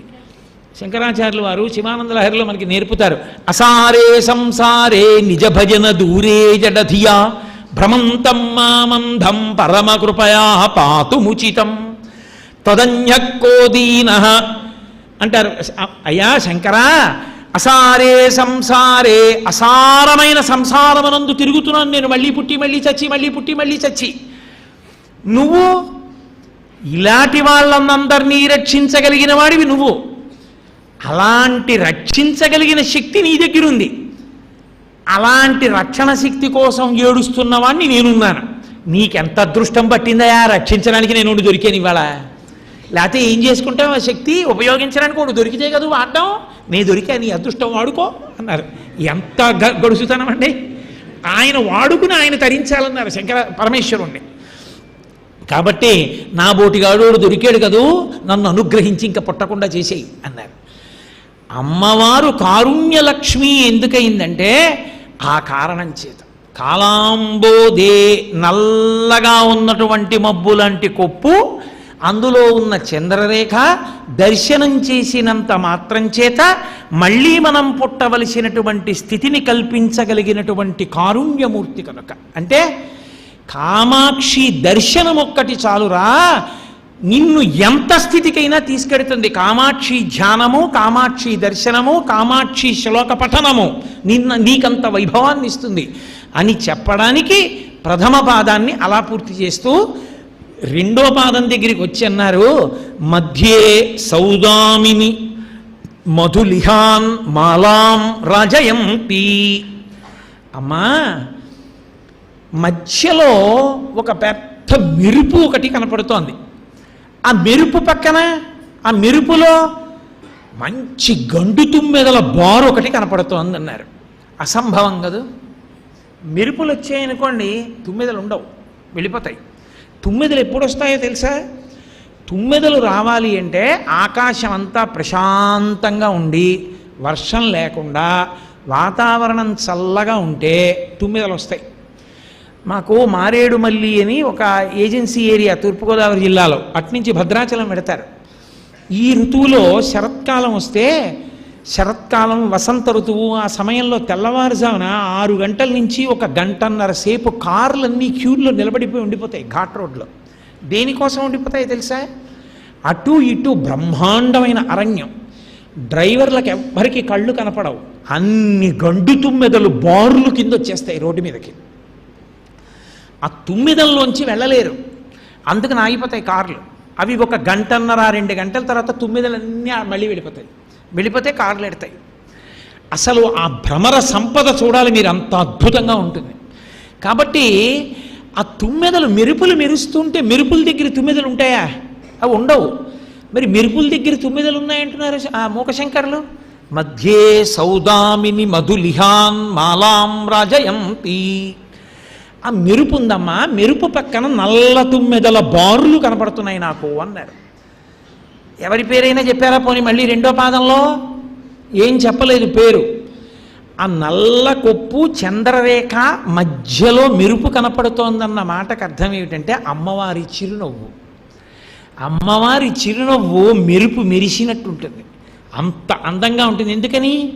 చిరునవ్వు అన్నప్పుడు దంతపంక్తి పూర్తిగా కనపడదు, ఏదో కొద్దిగా ముందు ఉన్న పళ్ళు ఈ పాటి కనపడతాయి అంతే. కొద్దిగా కనపడుతూ ఆ పెదవులు ఇలా విచ్చుకుని ముఖమంతా రాగరంజితమై ఆవిడ చూస్తే ఆ చిరునవ్వుతో అమ్మవారు కూర్చుంటే ఆ చిరునవ్వు మెరుపు మెరిసినట్టు ఉంటుంది. మెరుపుకి లక్షణం ఏమిటో తెలుసా? వెంటనే కంటిని ఆకర్షిస్తుంది. వెలుతురు ఎప్పుడు కంటిని లాగుతుంది. కంటికి నాయక నయన, అది కంటిని లాగితే మిగిలిన ఇంద్రియాలని లాగుతుంది. అంటే మీరు ప్రయత్నపూర్వకంగా ధ్యానం చెయ్యవలసిన అవసరం లేకుండా అమ్మవారి మందస్మితం మీ ధ్యానంలో మీ దృష్టిని లాగేస్తుంది, లాగి ఉద్ధరిస్తుంది. మెరుపు కాంతి, కాంతిలో ఉన్న వస్తువు ఉన్నట్లు కనపడినట్టు అమ్మవారి చిరునవ్వు దర్శనం చేత ఆత్మ అనుభవంలోకి వస్తుంది. కాబట్టి అమ్మా, మెరుపు తీగ ఎలా ఉంటుందో నీ యొక్క చిరునవ్వు అలా ఉంది. ఆ మెరుపు పక్కన గండు తుమ్మెదల బారులు ఉన్నాయి. ఏమిటి ఆ గండు తుమ్మెదల బారులు? ఆడవారి చూపులను చెప్పవలసి వస్తే శాస్త్రంలో ఒకే ఒక్క ఉపమానం వేస్తారు. నల్ల తుమ్మెదల బారులు ఎలా ఉంటాయో అలా ఉంటాయి చూపులు అంటారు. అందుకే శంకరాచార్యులు వారు కనకధారా స్తోత్రం చేస్తూ వందే వందారు మందారం ఇందిరానంద కందలం అమందానంద సందోహ బంధురం సింధురాననం అంగం హరేహ పులకభూషణమాశ్రయంతి భృంగాంగనేవ ముకుళాభరణంతమాలం అంగీకృతాకిల విభూతిరపాంగలీలా మాంగళ్యదాస్తు మమ మంగళదేవతాయాః అని ముగ్ధా ముహుర్విదదతి వదనే మురారేః ప్రేమత్రపా ప్రణిహితాని గతాగతాని మాలాదృశోర్మధుకరీవ మహోత్పలేయా సామే శ్రియం దిశతు సాగర సంభవాయాః అన్నారు. మహోత్పలేయా, ఆ శ్రీ మహావిష్ణువు యొక్క ముఖం మహాపద్మంలా ఉంటుంది. అమ్మవారి చూపులు అవి ముగ్ధా ముహుర్విదదతి వదనే మురారేః ప్రేమత్రపా ప్రణిహితాని గతాగతాని. అబ్బా, ఏమి వర్ణించారో మహానుభావుడు. ఆవిడ ముగ్ధ అన్నారు. ముగ్ధ అంటే ఇంకా పూర్తి స్వాతంత్రం రాని పెళ్లి కూతురు కాబట్టి భర్తని చూడాలని ఉంటుంది. ఆయన్ని ఇలా ఓరకంట చూసుకుంటూ ఉంటుంది. నల్ల తుమ్మెదల బారులా ఉంటాయి ఆ చూపులు. తుమ్మెదలు పువ్వు దగ్గరికి ఎలా పెడతాయో అలా విష్ణువు వంక చూసుకుంటూ ఉంటుంది. విష్ణువుకి కూడా చూడాలని ఉంటుంది. అందుకని ఆయన ఇలా చూస్తాట.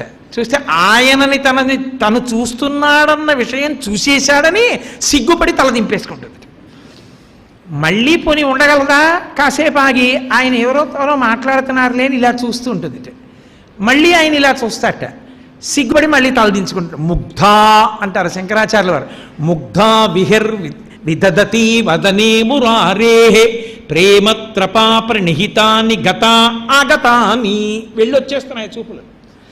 మాలాదృశోర్మధుకరీవ మహోత్పలేయా, గండు తుమ్మెదల బారులో ఉన్నాయమ్మా నీ చూపులు అన్నారు. అమ్మవారి చూపులు అలా ఉంటాయి. అసలు లోకంలో ఒక మాట చెప్తారు పెద్దలు, అమ్మవారు చూడ్డాన్ని చూడని వాడెవడున్నాడో వాడికన్నా అసలు అప్రయోజకుడు లోకంలో ఇంకొకడు లేడు. ఎందుకో తెలుసా? ఈ ప్రపంచంలో పరమపావనమైనటువంటి పేర్లు కలిగిన మహాక్షేత్రములు, సంగీత సాహిత్యములకు ఆటపట్లు, పరమపావనమైన క్షేత్రములు దేనివల్ల వచ్చాయో తెలుసా? అమ్మవారి దృష్టి ఎక్కడ కొంచెం ఆగింది, ఆగితే ఆ క్షేత్రాలు వచ్చాయి. ఆవిడ ఇలా తిప్పుతూ ఉంటుంది దృష్టి. ఇలా తిప్పుతున్నప్పుడు ఆవిడ ఒక్కొక్కసారి ఆగింది. ఆవిడ దృష్టి అలా చూసింది, ఒక్క క్షణం చూసి తిప్పింది. ఆవిడ ఎక్కడ ఆపిందో అది మహాక్షేత్రమైంది. శంకరులు సౌందర్యలహరి చేస్తూ ఉంటారు ఆ చూపుల గొప్పతనం చెప్తూ, విశాలా కళ్యాణి స్ఫుటరుచిరయోధ్యా కువలయైః కృపాధారాధారా కిమపి మధురా భోగవతికా అవంతి సృష్టిస్తే బహునగర విస్తార విజయ ధ్రువం తత్తన్నామ వ్యవహరణ యోగ్యా విజయతే అన్నారు. అమ్మవారి చూపు అంటే ఎలా ఉంటుందోట తెలుసా? అమ్మవారి చూపుట అసలు విశాలమైనటువంటి చూపుట అమ్మవారిది. విశాలమైన చూపంటే కళ్ళిలా తెరిచి చూస్తుందని కాదు, ఆవిడికి ప్రేమట. అమ్మ నా బిడ్డలు, ఆ బ్రహ్మకీట జనని, అన్ని సమస్త పిపీలికాది పర్యంతమును కన్న తల్లి, అందుకని ఇలా చూసుకుంటుంది, ఇలా చూసుకుంటూ ఉంటుంది తిప్పి. మీకు భీమవరంలో ఉంటుంది మా ఊళ్ళమ్మ తల్లిని ఆకర్ణాంత విశాల నేత్రములని పేరాల భరతశర్మ గారు శారదానంద లహరి చేస్తూ అంటారు. వర్ణములా సువర్ణములు పాదములా కలహంసముల్ శృతుల్ కర్ణరసాయనమ్ములు సుఖమ్ముల పల్కుల పల్కులమ్మ ఆకర్ణ విశాల నేత్రములు అంటారు. ఈ చెవుల వరకు ఉంటాయి అమ్మవారి కళ్ళు, ఇక్కడ వరకు ఉండి ఇక్కడి నుంచి ఇక్కడికి వెడుతూ ఉంటాయి. ఇక్కడి నుంచి ఇక్కడికి వెడుతూ ఉంటే అమ్మ నీ మూడో కన్ను ఎర్రగా అందుకే ఉందన్నారు శంకరాచార్యులు. ఇవి చెవులకి దగ్గరగా ఉన్నాయి కాబట్టి మహాకవులు చెప్పినటువంటి విషయాలు వినేటప్పుడు సంతోషంగా ఇక్కడికి వెళ్ళి వింటూ ఉంటాయి కళ్ళు కూడా. మీరు ఇక్కడ ఉన్నారు, ఇలా పోయి వింటున్నారు, నేను ఇక్కడ ఉన్నాను వెళ్ళలేకపోతున్నానని కోపంతో ఎర్రబడిందమ్మా మూడో కన్ను, అందుకే మూడో కన్ను ఎర్రగా ఉంటుందన్నారు శంకరాచార్యులు. అమ్మో మహానుభావుడు! అసలు అమ్మవారి కళ్ళ మీద ఆయన ఏం మాట్లాడారంటే అసలు లోకంలో ఎవరు ఊహించరు, అంత అద్భుతమైనటువంటి మాటలు చెప్పారు. తమాపర్ణే కర్ణే జపనయనపై శూన్యచకితా నిలీయంతేతో ఏ నియతమ నిమేషాశఫరికా ఇయంచ శ్రీర్బద్ధచ్చదపుట కవాటంకువలయం జహాతి ప్రత్యూషే నిశిచ విఘటయ్య ప్రవిశతి అన్నారు ఆయన. అమ్మా లోకంలో అందరూ చేపలు నీళ్లల్లో ఎందుకున్నాయి, చేపలు నీళ్లల్లో ఎందుకున్నాయంటే ఒకటే కారణం, అవి భూమి మీదకి వస్తే బతకలేవు అందుకని నీళ్లల్లో ఉంటాయి, నీటిలో కరిగిన ఆక్సిజన్ గ్రహిస్తాయి అంటారు. కానమ్మా కాదు, అసలు రహస్యం నాకు తెలుసు అన్నారు. అమ్మవారు అంది ఏమిటి శంకరా ఏమిటా రహస్యం చెప్పండి. ఏం లేదమ్మా, ఆ చేపలకు కోరిక పుట్టింది, అవి కన్ను వెయ్యవు కదూ, కన్ను వెయ్యకుండా ఉంటాయి చేపలు. ఈ చేపల పేరు మీద నిన్ను మీనాక్షి మీనాక్షి అంటారు. మా పేరుంది కదా అమ్మవారికి, ఓసారి చూసొద్దామని అమ్మవారు నీ కళ్ళ దగ్గరికి వచ్చాయి. కళ్ళ దగ్గరికి వస్తే అప్పటికి చేపలకి కన్ను రెప్ప వేసే లక్షణం ఉండేది. అమ్మవారి కన్ను రెప్పబడదు, ఎందుకని రెప్పేస్తే లోకాలు లయమైపోతాయి. అందుకని కనురెప్ప వేయకుండా కూర్చోగలిగిన అమ్మవారి యొక్క కంటి వైభవాన్ని దొంగతనం చేసాయి. దొంగతనం చేసి వెళ్ళి అప్పటి నుంచి రెప్పేయడం మానేసాయి. ఈ కళ్ళేం చేసాయి, వాటి దగ్గర దొంగతనం జరిగితే పక్కింట్లో చెప్తాయి కదా, వెళ్ళి చెవులకి చెప్పాయి, సే నిన్న చేపలు వచ్చి కనురెప్ప వేయకుండా ఉండగలిగిన లక్షణాన్ని మా దగ్గర దొంగతనం చేసి వెళ్ళాయి, అందుకని చేపలు కూడా రెప్ప వేయట్లేదని చెప్పి. ఈ చెవులు ఏం చేస్తాయి, మహాకవులు చేసే ప్రసంగాలు వింటూ ఉంటాయి, ఇవి వెళ్ళి కవులకి చెప్పి, కవులు ఏం చేస్తారు పుస్తకాల్లో రాసేస్తారు, ఇక ప్రవచనాలు చేసేస్తారు. చేసేస్తే ఏమవుతుంది, లోకమంతా తెలిసిపోతుంది. మీ దొంగ బుద్ధి మాకు తెలియదు అనుకోకుండా అమ్మవారి కళ్ళ దగ్గర ఎత్తుకొచ్చారు రెప్పేయకుండా ఉండే శక్తి అంటారని భూమి మీద తిరగడానికి సిగ్గుపడి నీళ్ళలోకి పోయాయమ్మా. తమాపర్ణే కర్ణే జపనయనపై శూన్యచకితా నిలీయంతేతో ఏ నియతమ నిమేషాశఫరికా. ఆ వచ్చినవి కూడా ఆడచేపలట, శఫరిక అంటారు శంకర్లు. ఇంకోళ్ళు ఎలా దగ్గరికి వస్తారంట దగ్గరగా, ఇయంచ శ్రీర్బద్ధచ్చదపుట కవాటం కువలయం జహాతి ప్రత్యూషే నిశిచ విఘటయ్య ప్రవిశతి. రాత్రుళ్ళు విచ్చుకుంటూ ఉంటాయి ఆ పువ్వులు, ఆ పగటిపూట అయితే పద్మాలు విచ్చుకుంటాయి, రాత్రుళ్ళైతే కలవ పూలు అంటాం అవి విచ్చుకుంటాయి. ఆ కలువ పూలకి ఓసారి కోరిక పుట్టింది, అమ్మవారిని కలువనేత్రి అంటారు కదా, అమ్మవారి కళ్ళు చూసొద్దామని. అందరికీ గొప్పగా చెప్పుకున్నాయిట, మేము వెడుతున్నాం. అంతకుముందు అవి పగటిపూట కూడా విచ్చుకుంటుండేవిట కలువలు. అవి అందరికీ చెప్పేట, మేము అమ్మవారి కళ్ళ దగ్గరికి వెడుతున్నాం, మా కళ్ళతోటే పిలుస్తారు కదా అమ్మవారిని, చూసొస్తామని. వెళ్ళేట అమ్మవారి కళ్ళ వంక చూసేయి, అయ్య బాబోయ్ ఆ తల్లి కళ్ళ అందం ఎక్కువ, ఆవిడ కళ్ళెక్కడా మన బతుకెక్కడా, ఏదో మన పేరు పెట్టి ఉపమానం వేశారు కానీ ఆవిడ కళ్ళకి మనకి సాపత్యమా, సిగ్గుపడి తిరిగి వచ్చేయట. తీరా భూమి మీదకి వద్దామంటే వెళ్ళొచ్చారు కదా ఎలా ఉన్నాయి మీలాగే ఉన్నాయా అని అడుగుతారేమోనని పగటి పూట ఇంటి తలుపులు తీయడం మానేసి దాక్కుని అందరూ నిద్రపోయి చంద్రుడు ఉదయించిన తర్వాత తలుపులు తీసుకుని ఇంటి తలుపులు తీసి లోపలికి ఎడుతున్నాయి. అందుకని అమ్మ కలువలు రాత్రి విచ్చుకుంటాయి, సూర్యోదయం అవగానే ముడుచుకుంటాయి. ఎందుకని ఊళ్ళో వాళ్ళు అడుగుతారని మళ్ళీ తాళాలు వేసుకుని పోతున్నాయి ఎక్కడికో అరణ్యంలోకి. అందుకని మానేశాయమ్మా కలువలు పగటిపూట విచ్చుకో, పద్మాలు విచ్చుకుంటాయి, రాత్రిళ్ళు కలువలు విచ్చుకుంటాయి అన్నారు శంకరాచార్య గారు. అమ్మో మహానుభావుడు అమ్మవారి కళ్ళ మీద ఎన్ని శ్లోకాలు చెప్పారు ఆయన చెప్పారు అమ్మవారి దృష్టి ఎంత గొప్పది అని. దృష్టి దోషమని ఉంటుంది లోకంలో, అది అవతల వారిని రాపాడించేస్తుంది. అదే ఒక రకమైనటువంటి వ్యగ్రభావనతో చూశాడనుకోండి తేజోహరణం చేస్తుంది. అమ్మవారి దృష్టి అసలు ఆవిడ దృష్టికి దోషమన్న మాట లేదు. అందుకే విశాలా కళ్యాణి ఆవిడ. విశాల అంటే బదరీ క్షేత్రం. బదరీ క్షేత్రం ఎందుకు వచ్చిందంటే అమ్మవారి చూపు అక్కడ పడింది కాబట్టి బదరీ క్షేత్రం వచ్చింది. అమ్మవారు విశాలమైన దృక్కులతో చూస్తుంది, ఇలా ఇలా చూసుకుంటూ ఉంటుంది. ఎందుకని? తన బిడ్డలందరినీ చూస్తూ ఉంటుంది. దృశాద్రాఘీయస్యాదరదలిత నీలోత్పల రుచా దవీయాం సందీనం స్నపయ కృపయా మమపి శివే అంటారు శంకరాచార్యులు వారు. విశాల కళ్యాణి అమ్మవారు సంతోషంగా ఇలా చూసిందనుకోండి, అక్కడ శుభములన్నీ జరుగుతాయిట ఆ తల్లి చూస్తే. కాబట్టి కళ్యాణి, కళ్యాణ దృష్టి ఉన్నటువంటి తల్లి. స్ఫుటరుచి అయోధ్య. అయోధ్య అంటే గెలవలేరు ఎవ్వరూ గెలవలేని దాన్ని అయోధ్య అంటారు. ఎక్కడ అమ్మవారి పూజ జరుగుతుందో, ఎక్కడ అమ్మవారు ప్రసన్నురాలై చూస్తుందో అక్కడ అయోధ్యగా మారుతుందంటే ఆ ఇంటిని గెలవగలిగిన వాడు, ఆ ఇంటిని దెబ్బ కొట్టగలిగిన వాడు ఉండడు. కాబట్టి అయోధ్యా కువలహై కృపాధారాధార. అమ్మవారి యొక్క చూపులు ఆధారము లేని వాళ్ళకి ఆధారములవుతాయి. అంత గొప్పగా తల్లి ఎంతటి దీనుల్ని ఉద్ధరించగలదు. కృపాధారాధారా కిమపి మధురా. తీయని చూపులు అంటే కన్న తల్లి చూస్తే ఎంత ప్రేమగా చూస్తుందో భగవతి చూసినప్పుడు అంత ప్రేమగా చూస్తుంది. హనుమద్ రామాయణం అని ఒక రామాయణం. ఆ రామాయణంలో హనుమ రాసుకున్నారు, సీతమ్మ తల్లి నన్ను చూసినప్పుడు కొన్ని సంవత్సరాల తర్వాత కొడుకుని చూసిన తల్లి ఎలా చూస్తుందో అలా చూసిందని రాశారు. కాబట్టి కృపాధారాధారా కిమపి మధురా భోగవతిక. భోగవతిక అంటే నీ జన్మాంతరంలో నువ్వు ఆ చూపులు చూడాలి, అమ్మవారి చూపులు చూడాలి. సాధారణంగా లోకంలో జగదంబ యొక్క చూపులు స్ఫుటంగా తెలిసే క్షేత్రం కాంచీపురం. నేను మొదటి రోజు మీతో మనవి చేశా, కామాక్షి పరమభక్తులైన వారికి కళ్ళు తిప్పుతూ కనపడుతుంది. కాబట్టి స్ఫుటరుచిర్ అయోధ్యా కువలయై కృపాధారాధారా కిమపి మధురా భోగవతిక.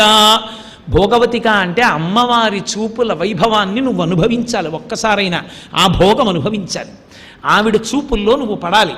కాబట్టి భోగవతిగా అవంతి సృష్టిస్తే బహునగర విస్తార విజయ. అవంతి అంటే మామవ అంటారు. సంగీతంలో ముత్తుస్వామి దీక్షితరు ఎక్కువ వాడతారు అన్నమాట. మామవ కామాక్షి అంటారు. అది తిరగేస్తే అవంతి అంటే రక్షించునది. అమ్మవారి చూపులు ఎవరి మీద పడ్డాయో వాళ్ళని ఆవిడ రక్షిస్తుంటుంది ఎప్పుడు. కాబట్టి అవంతి సృష్టిస్తే బహునగర విస్తార విజయ.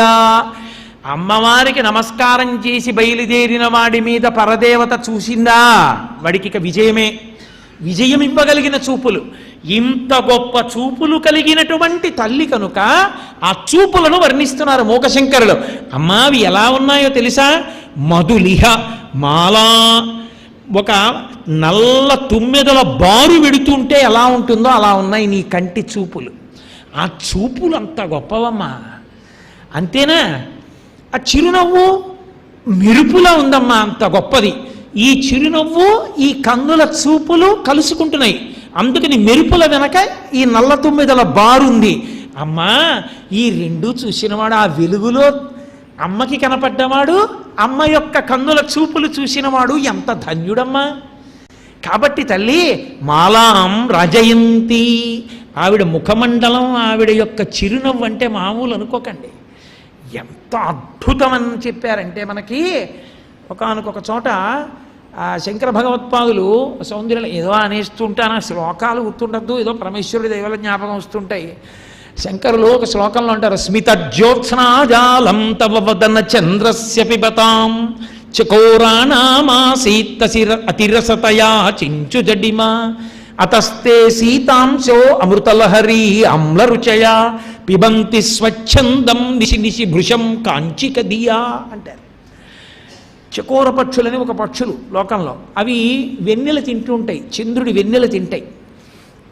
వాటికి ఎప్పుడో కోరిక పుట్టిందిటే చంద్రబింబంలా ఉంటుందంటారు కదా అమ్మవారి ముఖం, చూసొద్దామని వెళ్ళే అమ్మవారి దగ్గరికి.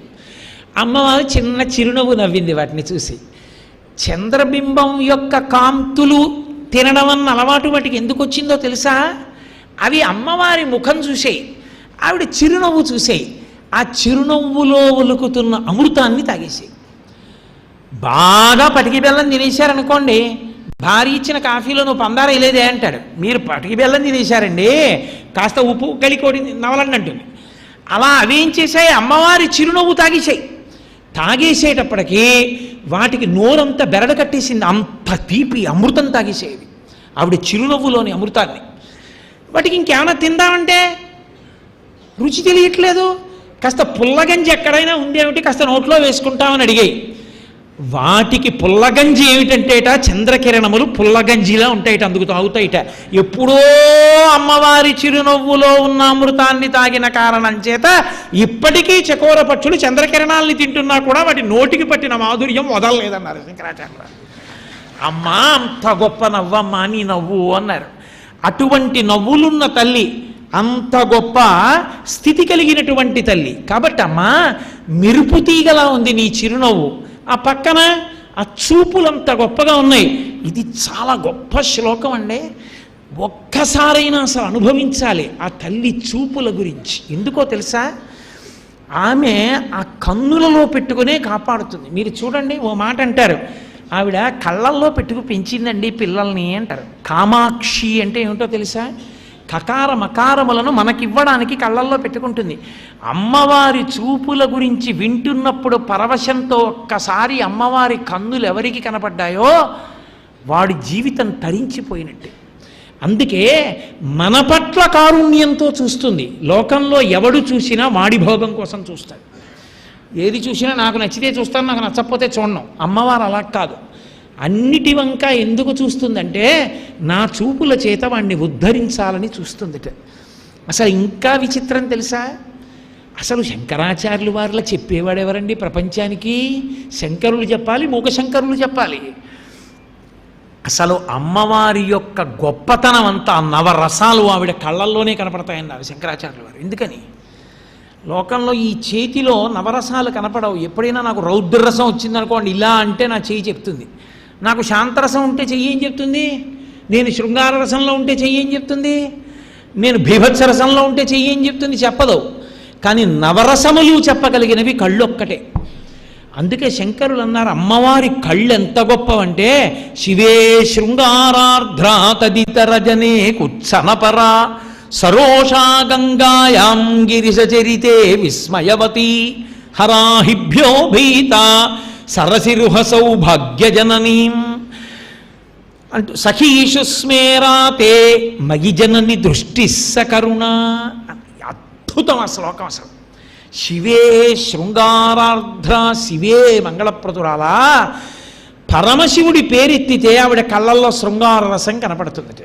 ఆమె కళ్ళలోని శృంగార రసం ఒక్క శివుడి కోసం. ఆమె శివకామ సుందరి, మనకి అఖిలాండేశ్వరి. కాబట్టి అమ్మా శివుడి దగ్గర నీ శృంగార రసం కనపడుతుంది. తదితర జనే కుచ్చనపరా, ఇంకెవడైనా నేను కొడుకుననకుండా ఇంకొకలా కానీ నిలబడ్డాడా అమ్మవారి కళ్ళల్లో భీభత్సరసం కనబడుతుంది. కాబట్టి తదితర జనే కుత్సనపరా సరోషా గంగాయాం, పరమశివుని యొక్క వైభవాన్ని వర్ణిస్తుంటే పొంగిపోయి అబ్బా మా ఆయన అని సంతోషపడిపోతుంటే శివుడి జటాజూటంలోంచి గంగ తొంగి చూసిందిట. నన్ను భరించాడు కాబట్టి భర్త అని చూస్తే అమ్మవారు వెంటనే పాణిగ్రహణం చేసింది నన్ను, తాళి కట్టింది నన్ను. నిన్ను భరించాడు కాబట్టి భార్య అని పేరు నువ్వు పెట్టుకున్నావేమో కానీ పాణిగ్రహణం చేయలేదు, మంగళసూత్రం కట్టలేదు. పార్వతీ కళ్యాణం అంటారు, నాదీ కళ్యాణం. గంగా కళ్యాణం లోకంలో లేదు, పార్వతీ కళ్యాణం ఒకటే ఉంది. నేను ఆయన ఇల్లాల్ని. ఆహా ఏమిటి అలా చూస్తావు? ఎర్రటి కళ్ళతో చూస్తుంటే రోషం కనపడుతుంటే ఆవిడ కళ్ళలో రౌద్రరసం గంగవంక. ఎంత గొప్ప ఇల్లాలైనా అమ్మా నీ కొడుకు లాంటి వాళ్ళం అంటే ఎంతమందినైనా ఊరుకుంటుంది. కానీ మీ ఆయన విషయంలో నీలాంటి దాన్ని అంటే ఊరుకుంటుందా? కన్ను ఎర్రబడదు. కాబట్టి సరోషా గంగాయాం గిరిశచరితే విస్మయవతి, పరమశివుడి మీద సరస్వతీదేవి కీర్తనలు పాడుతుంటే అబ్బా అని ఆశ్చర్యరసం ప్రకటిస్తుంది. నిజానికి ఆవిడ శక్తే ఆయనలో ప్రవేశించి చేయించింది. కానీ అద్భుత అద్భుత రసాన్ని ప్రదర్శిస్తుందట. గిరిసచరితే విస్మయవతి, కళ్ళల్లో కనబడతాయి ఈ రసాలు. గిరిసచరితే విస్మయవతి హరాహిభ్యో భీత. పరమశివుడి మీద కీర్తనలు పాడుతుంటే ఆవిడ సంతోషపడిపోయి మా ఆయన ఇంత గొప్పవాడని చిరునవ్వుతో పక్కన కూర్చున్నటువంటి పరమేశ్వరుణ్ణి, ఆమె వామార్థ భాగంలో కదూ మరి ఉంటుంది, ఎడం పక్కన ఉంటుంది పరమేశ్వరుడికి, కాబట్టి తన కుడి చేత్తో ఇలా సంతోషంగా ఆయన చేయి పట్టుకుంటుంది. ఆయన ఒంటి నిండా పాములు పెట్టుకుంటాడు, పెట్లో చిన్న పాముని తీసి చేతికి చుట్టుకుంటాడు. ఆ చిన్ని పాము ఆ చేతి మించి పాకి అమ్మవారి చేతి మీదకి ఎక్కిందిట. పాము చల్లగా ఉంటుంది, ఏమిటి చల్లగా ఉంది, ఆయన చేతిని పట్టుకుంటే ఇలా చూసిందిట. పిల్లపాము ఒకటి ఎక్కుతోంది, అబ్బా అందిట. అమ్మవారి కళ్ళల్లో భయం కనపడింది అన్నారు. ఆదిశక్తి, ఆవిడ భయపడిందంటే అర్థం ఉండదు. అందుకని అంత చమత్కారంగా చెప్పారు శంకరాచార్యులు వారు. హరాహిభ్యో భీత, పిల్లపాము ఎక్కుతుంటే ఆవిడ కళ్ళల్లో భయం కనపడిందిట. సరసిరుహ సౌభాగ్యజననీం, ఆయన అన్నారు ఇవాళ పొద్దున పూజ చేశామే ఎర్రటి తామర పూలు, అవి లేవుట లోకంలో, అసలు ఉన్నవన్నీ తెల్ల తామరలే. మరి ఎర్ర తామర ఎక్కడి నుంచి వచ్చింది అంటే ఈ తామర పూలన్నీ ఓసారి అమ్మవారి దగ్గరికి వెళ్ళాయి. అమ్మని పద్మావతి పద్మావతి అంటారు కదా, ఓసారి చూసొద్దాం మాలా ఉంటాయి అమ్మవారి కళ్ళని. వచ్చి నిలబడ్డాయిట, అమ్మ నీ కళ్ళు మాలా ఉంటాయిట అన్నాయి. ఏమిటో చీకటి పడితే వాడిపోయేవి, 2 రోజులు అయ్యేటప్పటికి ఇలా వంగిపోయేవి, మీకు నాకు పోలిక ఏదో అన్నారు కానీ అని ఇలా చూసిందిట. అమ్మవారు కొంచెం అని చూసేటప్పటికి ఆ చిన్ని ఎరుపు జీర తెల్ల తామరలో పడేది ఎర్రగా అయిపోయింది. అప్పటి నుంచి ఎర్ర తామరలు వచ్చాయి. కాబట్టి అమ్మ గెలిచేశావు. సరసిరుహ సౌభాగ్యజననీం సఖీషు స్మేరాతే, సఖీ పరిజనంతో హాస్యం ఆడుతుందిట. అప్పుడు హాస్యరసం కనపడింది. కరుణ మయి జనని, అది శంకరుల యొక్క అద్భుతం. శంకరుల పేరు పెట్టుకోలేదు, మయి జనని మా అమ్మ అన్నారు. ఇప్పుడు నేను ఈ శ్లోకం చెప్తే అమ్మ నా వంక చూస్తుంది. మయి జనని దృష్టి సకరుణ, అమ్మ నా వంక శంకరాచార్యులు వారు వచ్చారమ్మా అని సఖీజనం చెప్తే, శంకరాచార్యులు వారు వచ్చారా రమన్ రమన్ రమ రమ అని నేను ఇలా తలుపు తీసుకుని లోపలికెడుతుంటే అమ్మా నా వంక కారుణ్యంతో చూశావమ్మా. ఆ పద్యం నే చెప్తే, శ్లోకం నే చెప్తే నా వంక చూసింది మా అమ్మ. మయి జనని దృష్టి సకరుణ. మరి శాంతరసం ఏది? అసలు అద్భుతం అది కదూ. శాంతము లేక సౌఖ్యము లేదు సారసాదళానయనా కదా. శాంతరసం ఉందని చెప్పలేదు శంకరాచార్యులు వారు. ఆయన అన్నారు పునాది లేకుండా ఇల్లుంటుందా? శాంతరసం లేని వాడికి ఇన్ని రసాలు ఉంటాయా? మళ్ళీ చెప్పాలేమిటి? మా అమ్మే శాంతమూర్తి, అమ్మ అంటేనే శాంతం, మళ్ళీ చెప్పడం ఏమిట్రా అన్నారు. అది శంకరాచార్యుల వారి గాంభీర్యం అని. కాబట్టి ఆ తల్లి చూపులు అంత గొప్పవి. ఆ తల్లి చూపులు నల్ల తుమ్మెదల బారుల్లో ఉన్నాయి మెరుపు పక్కన. అమ్మా అటువంటి చూపులు ఉన్నదానివి. అసలు లోకంలో అద్భుతం ఏమిటో తెలుసా? ఉద్ధరించేవాడు అన్న మాట అన్వయమయ్యేది గురువు ఒక్కడికే. ఎందుకనంటే లోకంలో ఎవడైనా సంపాదించిన సమస్త ఐశ్వర్యము ఆయన కడుపున పుట్టిన బిడ్డలకెడుతుంది. లోకంలో తన ఐశ్వర్యము తన బిడ్డలకి చెందకుండా ఎవరు తనని గురువుగా నమ్మి ఆశ్రయించారో వాళ్ళకే ఆయన యొక్క విభవమంతా వెళ్ళిపోయేవాడు గురువు ఒక్కడే. గురువు కొడుకు గురువు కావాలని లేదు. గురువు యొక్క హృదయాన్ని అందిపుచ్చుకున్న శిష్యుడికి గురువుగారి యొక్క ఐశ్వర్యం అంతా వెళ్ళిపోతుంది. అంటే ఆయన పాండితీ ప్రకర్ష, ఆయన భక్తి శిష్యుడికి చేరుతుంది. మహాత్యాగి లోకంలో గురువు ఒక్కడే. అటువంటి గురువే జనన మరణ చక్రము నుండి తప్పిస్తాడు. అమ్మా నాన్న శరీరం ఇస్తారు, మళ్ళీ శరీరం రాకుండా చెయ్యగలిగిన వాడు గురువు ఒక్కడే. అటువంటి గురువులు అందరూ కలిపి ఎక్కడుంటారంటే అమ్మవారిలోనే ఉంటారు.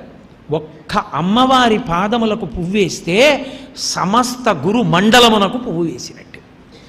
సదాశివ సమారంభాం శంకరాచార్య మధ్యమాం అస్మదాచార్య పర్యంతాం వందే గురు పరంపరాం. అందరు గురువులు అమ్మవారిలో ఉంటారు. ఎందుకుంటారో తెలుసా? ఒకటే కారణం. అందుకే ఆవిడ్ని ప్రధానంగా 3 పేర్లతో పిలుస్తారు, మీనాక్షి, కామాక్షి, విశాలాక్షి అని. ఎందుకో తెలుసా? లోకంలో ఏ గురువు ఎలా ఉద్ధరించినా ఈ 3 రకాలుగానే ఉద్ధరిస్తాడు.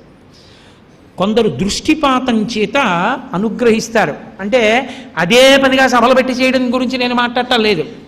దృష్టిపాతం చేత అనుగ్రహించడము అంటే ఒక గురువు గారి జీవితం మొత్తం మీద ఎవరో ఒక్క వ్యక్తిని ఆ సందర్భాన్ని బట్టి అనుగ్రహిస్తాడు. భగవాన్ రమణుల దగ్గరికి ఒక విదేశాల నుంచి ఒక వ్యక్తి వచ్చాడు. చాలా కాలం ఉన్నాడు. ఉండి ఉండి ఉండి ఉండి ఆయనకి విసిగెత్తిపోయింది. ఆయన మౌనంగా అలా ఉంటారు, మనం వెళ్ళడం అక్కడ కూర్చోవడం, ఏమిటి తెలుస్తుందిరా, పోదాం ఇవాళ చెప్పేద్దాం అయ్యా వెళ్ళిపోతున్నానని పెట్టేంత సర్దేసుకుని వెళ్ళాడు. రమణ భగవానులు అలా పడుకుని ఉన్నారు. ఆయన వెళ్ళి కూర్చున్నాడు ఎదురుగుండా. రమణులు అలా చూశారు, కళ్ళల్లోకి దృష్టిపాతం చేశారు. అంతే, అతనికి ఆత్మ అనుభవంలోకి వచ్చింది. అతనే తర్వాత రమణ మహర్షి మీద ఇంగ్లీష్లో వ్రాసిన పుస్తకాల వలన ప్రపంచవ్యాప్తంగా రమణ మహర్షి గురించి తెలిసింది. Paul Brunton. ఆయన దృష్టిపాతంతో అనుగ్రహించారు రమణులు ఒకప్పుడు. అలా చూపుల చేత గురువు శిష్యుణ్ణి అనుగ్రహిస్తాడు ఒక్కొక్కసారి. ఆ అమృత కటాక్షం చేస్తే శిష్యుల్లో మార్పు వచ్చేస్తుంది. నేను ఇతన్ని శిష్యునిగా స్వీకరించానన్న విషయం శిష్యునికి కూడా తెలియదు. తన అమృత దృక్కుల చేత మారుస్తాడు గురువు. అలా దృష్టిపాతం చేసి మార్చేటటువంటి గురువుల యొక్క మండలి అంతా మీనాక్షి స్వరూపం. రెండవది విశాలాక్షి. విశాలాక్షి అంటే ఆమె ఆలోచిస్తూ ఇలా చూసుకుంటూ ఉంటుంది పిల్లల కోసం. ఇది కమట దీక్ష అంటారు. అంటే తాబేలు ఏం చేస్తుందంటే పిల్లల్ని సముద్రపు ఒడ్డుకి వెళ్ళి గుడ్లు పెట్టేస్తుంది. పెట్టేసి అది మరిచిపోతుంది ఎక్కడ పెట్టిందో, నీళ్ళల్లోకి వెళ్ళిపోతుంది. అది నీళ్ళల్లోకి వెళ్ళిపోయిన తర్వాత అంత పెద్ద ఒడ్డున ఎక్కడ పెట్టాను గుడ్లు మర్చిపోతుంది. మర్చిపోయి నీళ్ళల్లో పడుకుని ఆలోచిస్తుంది, అయ్యో గుడ్లు పెట్టానే, ఆ గుడ్లు ఎలా పిల్లలవుతాయో, అవి పిల్లలు అవ్వాలి అని తన ఆలోచనల చేత పొదుగుతుంది. సముద్రంలో ఉన్న తాబేలు యొక్క ఆలోచనల చేత పొదగబడి సముద్రపు ఒడ్డున ఉన్నటువంటి గుడ్లు పిల్లలై మళ్ళీ సముద్రంలోకి ఎడతాయి. గురువు ఎక్కడో కూర్చుని శిష్యుడు అభివృద్ధిలోకి రావాలని ఒక వ్యక్తి గురించి పూజ చేస్తూ ఆలోచించి పరదేవతను అడిగాడు అనుకోండి, ఆయన ఎందు ఆ మార్పు వచ్చేస్తుంది, అనుగ్రహం ఇచ్చేస్తుంది. అలా ఇవ్వగలిగినటువంటి గురుమండలి యొక్క స్వరూపమంతా విశాలాక్షి. కామాక్షి కుక్కుట దీక్ష అంటారు, స్పర్శ దీక్ష. ఇది సాధారణంగా లోకంలో ప్రజ్ఞ. గురువు శిష్యుణ్ణి అనుగ్రహించాలంటే ఒక్క కుడిపాదమే ముందుకు పెడతారు. ఒక్క కుడిపాదాన్ని ముందు పెట్టి రెండు పాదములు పెట్టరు. ఆ ఒక్క పాదాన్ని పట్టుకోమంటారు శిష్యుడిని. శిష్యుడు ఆ పాదం పట్టుకున్నప్పుడు సంకల్పం చేస్తారు. ఆయన చేసినటువంటి జపంలోంచి కొంత భాగాన్ని శిష్యుడికి ధారపోసేస్తాడు మానసికంగా.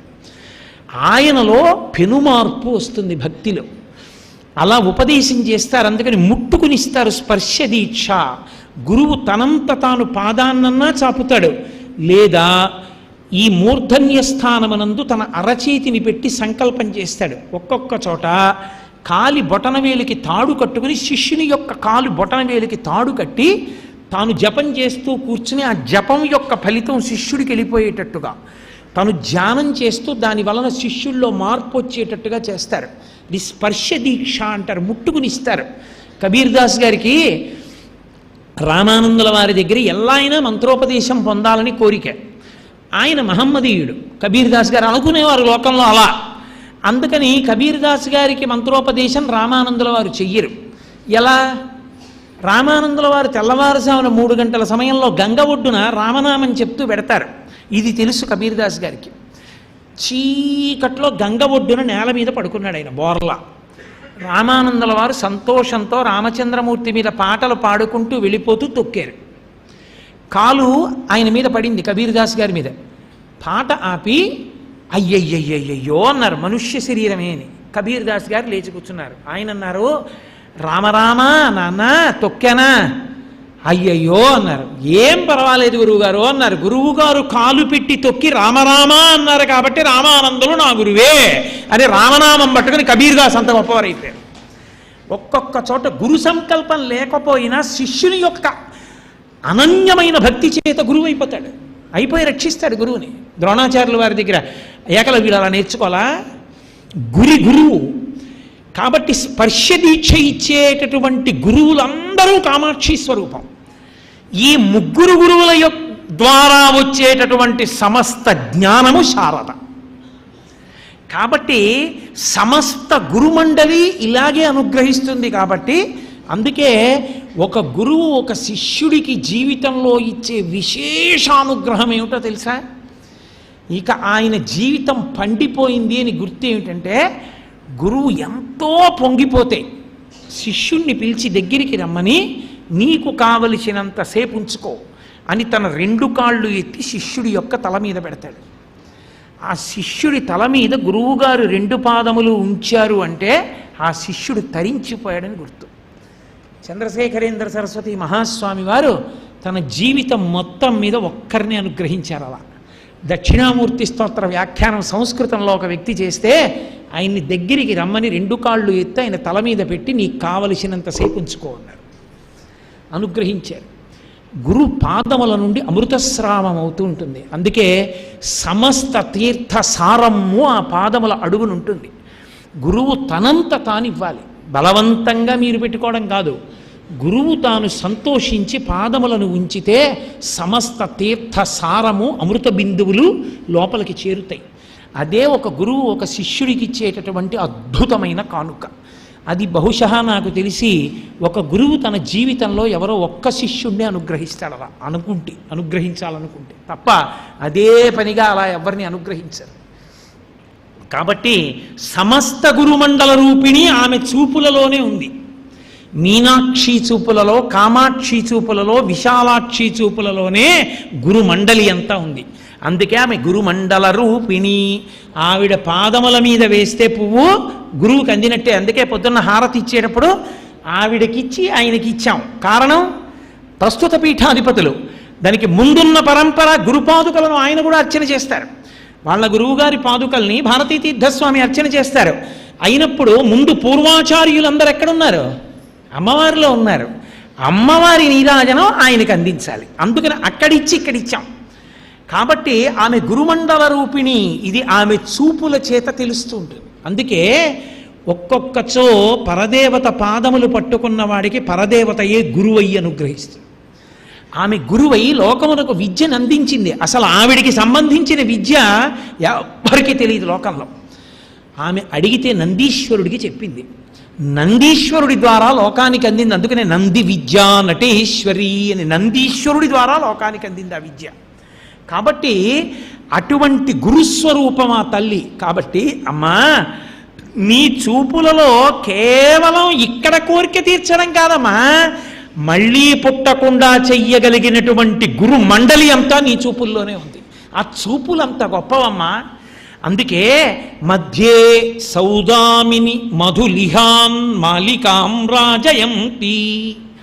అటువంటి చూపుల మాలలు కలిగినటువంటి తల్లి. ఇక 3వ పాదం దగ్గరికి వస్తే హంసారావం వికచ కమలే మంజుములాసయంతీం.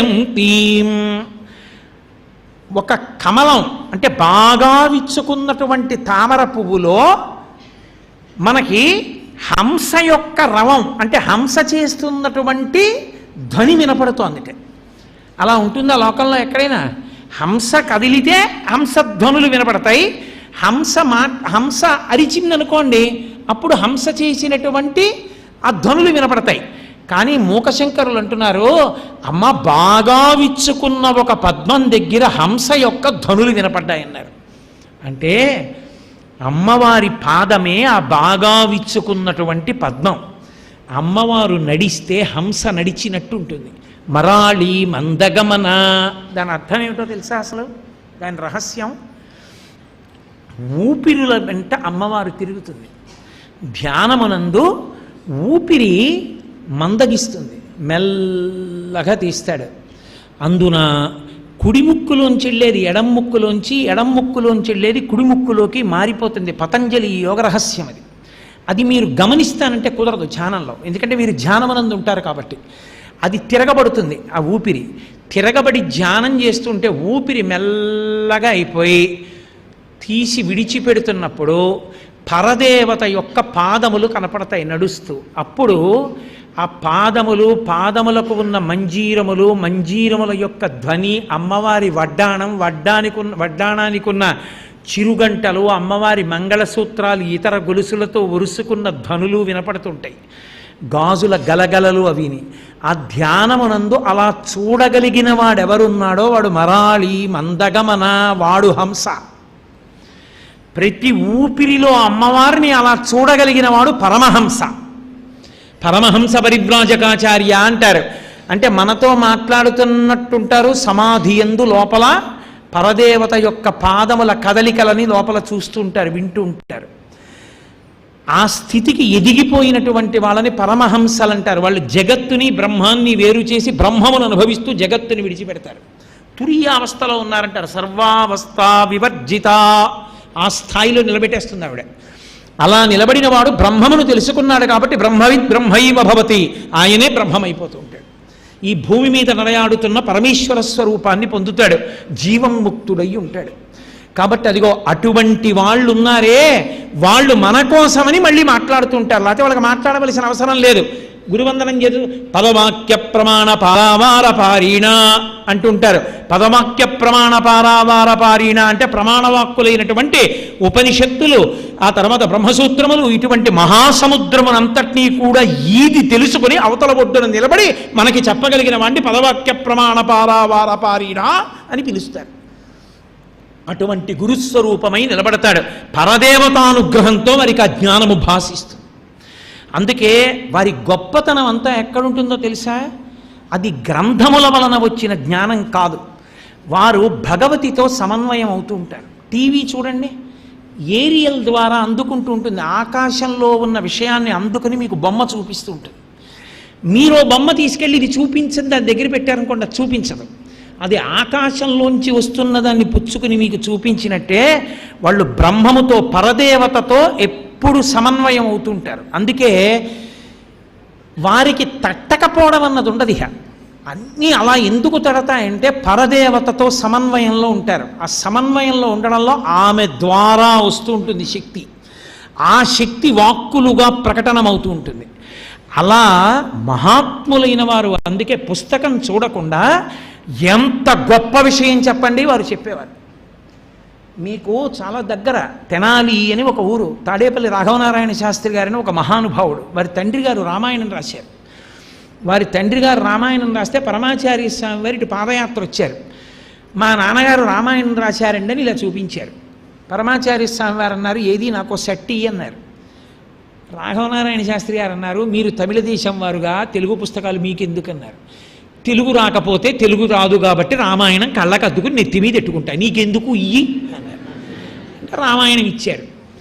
ఇస్తే తర్వాత ఒకసారి రాఘవనారాయణ శాస్త్రి గారు స్వామివారిని కలుసుకోవడానికి వెళ్ళారు. ఈయన పైకి ఎక్కుతుంటే ఆయన కుటీరంలో కూర్చుని వీళ్ళ తండ్రి గారు రాసిన రామాయణ పద్యాలు చదువుతున్నారు. తెల్లబోయారు రాఘవనారాయణ శాస్త్రి గారు. ఆయన పుస్తకాలు చదవడం కాదు, సత్యదండంతో ఇలా తోసేవారు, తోసి అక్కడ పెట్టమనేవారు. ఆయన కరుణాదృక్కులతో అలా చూశారనుకోండి, అందులో సారం పట్టేసుకునేవారు అంతే. ఆయనకి తెలిసిపోయింది. ఆయన ఒకసారి రాఘవనారాయణ శాస్త్రి గారిని అడిగారు, మిగిలిన రామాయణాలకి మీ నాన్న వ్రాసిన రామాయణానికి తేడా ఏమిటో తెలుసా అని అడిగారు. ఏమిటండి అన్నారు ఆయన. మీ నాన్న ఒక గొప్ప విషయం చెప్పాడు. సీతమ్మ తల్లిని పరిత్యజించడానికి ఎవరో ఒక చాకలివాడన్న మాట కారణమని లోకం చెప్తారు. మీ నాన్నగారు ఏం చెప్పారో తెలుసా? భూమి కూతురు కదూ సీతమ్మ, భూదేవి యొక్క కూతుర్ని తాను పెండ్లాడాడు. బాగుంది.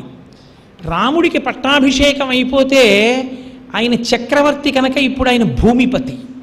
ఇప్పుడు భూదేవి ఆయనకేమైంది? భార్యాస్థానాన్ని పొందింది. భూదేవి భార్యాస్థానంలో ఉంటే భూదేవి కూతురు భార్యాస్థానంలో ఎలా ఉంటుంది? అందుకు నడవలకు పంపించాడు ధర్మాత్ముడు కనుక అన్నాడు. మీ నాన్నగారు ఈ కారణం చెప్పారు, చదివావా అన్నారు. రాఘవనారాయణ శాస్త్రి గారు విరుచుకు పడిపోయారు అంతే వెనక్కి. అమ్మ బాబోయ్, ఆయన చదివేవారు కాదు. మీకు తెలుసుగా, సత్యదండం పెట్టి ఇలా తోసేవారంతే. సత్యదండానికి పుస్తకం తగిలిందంటే ఆయనకి తెలిసిపోయింది, గ్రహించేసేవారు. సమాధిలో ఇలా ఉండి చెప్పారంటే అది ఏ శ్లోకమైనా భాష్యం వెళ్ళిపోతుంది, ఎంత వేదాంతంలోంచైనా వెళ్ళిపోతుంది. ఎక్కడిది అంటే పరదేవతతో ఆయనకి అనుసంధానం. ఆ స్థాయిని పొందుతారు కొందరు మహాపురుషులు. భగవాన్ రమణులు చెప్పేవారు, ఆయన ఏం చదువుకోవాలా, ఆయన దగ్గరికి వెళ్ళి మీరు ఎంత వేదాంతం గురించి అడిగినా చెప్పేవారు ఆయన. ఎక్కడిది? పరదేవతతో అనుసంధానం. అది గురువు ఆ స్థాయిని పొందేస్తాడు అమ్మవారి అనుగ్రహంతో. ఆమె చూపులంటే అంత గొప్పవండి. మూకశంకరులు తినే చెప్పారనుకుంటున్నారా? అమ్మా, అటువంటి తల్లి పద్మము పక్కన హంస యొక్క ధ్వనులు వినపడుతున్నాయి. అంటే నీ పాద మంజీరముల యొక్క ధ్వని అంత గొప్పది. పాదపద్మము అంటాం. అంటే అమ్మవారి పాదము పద్మమైతే నువ్వు భృంగం అవ్వాలి అని. నువ్వు తుమ్మెదవై ఆ పాదముల యందు నీ దృష్టి పెట్టి పరమ సంతోషంతో పరమ భక్తితో ధ్యానం చెయ్యాలి ఆవిడ పాదాలని. అలా ఎవడు భృంగమై నిలబడతాడో వాడికి సమస్త కటాక్షం ఉంటుంది.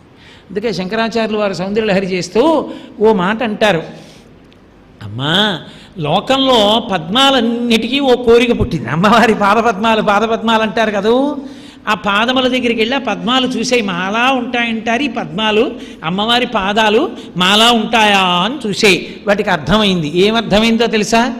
హిమానీహంతవ్యం హిమగిరి నివాసైక చతురౌ నిశాయాం నిద్రాణాం నిశచరమ భాగే చ విశదౌ వరం లక్ష్మీపాత్రం శ్రియమతి సృజంతౌ సమయినాం సరోజం తత్పాదౌ జనని జయ కశ్చిత్రమిహ కిం అన్నారు.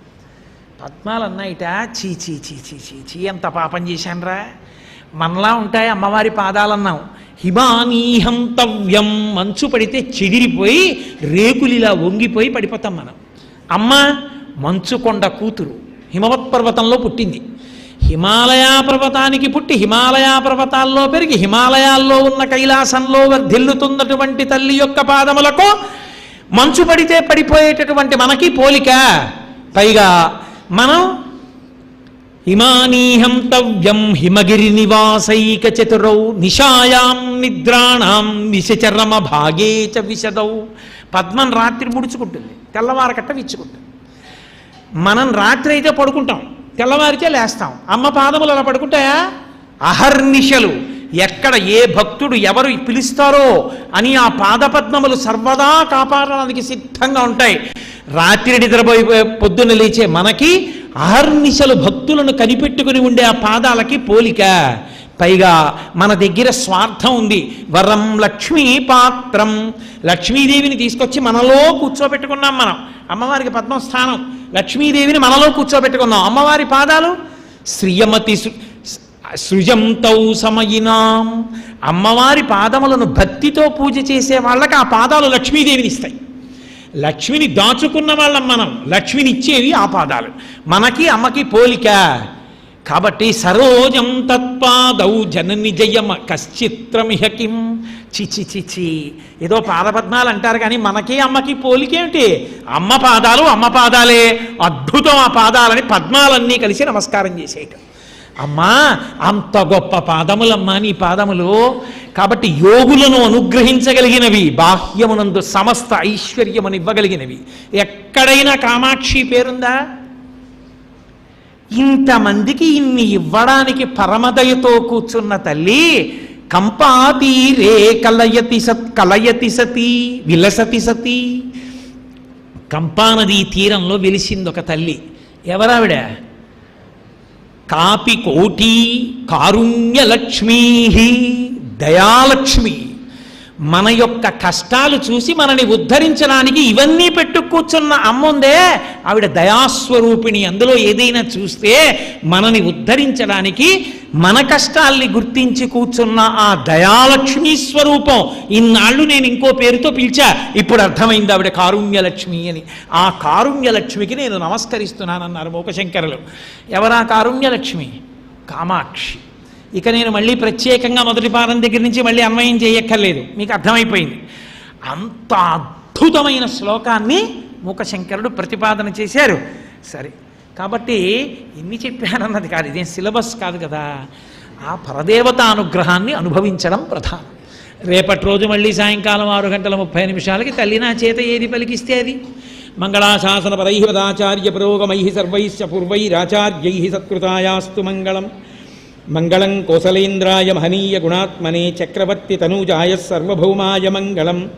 ఉమాకాంతాయ కాంతాయ కామితార్థప్రదాయినే శ్రీగిరీశాయ దేవాయ మలినాథాయ మంగళం. కరచరణకృతం వా కర్మవాక్కాయజం వా శ్రవణనైనజం వా మానసం వాపరాధం విహితమవిహితం వా సర్వమేత్తక్షమస్వ. శివ శివ కరుణాబ్ధే శ్రీమహాదేవ శంభో. సర్వం శ్రీ ఉమామహేశ్వర పరబ్రహ్మార్పణమస్తు. స్వస్తి.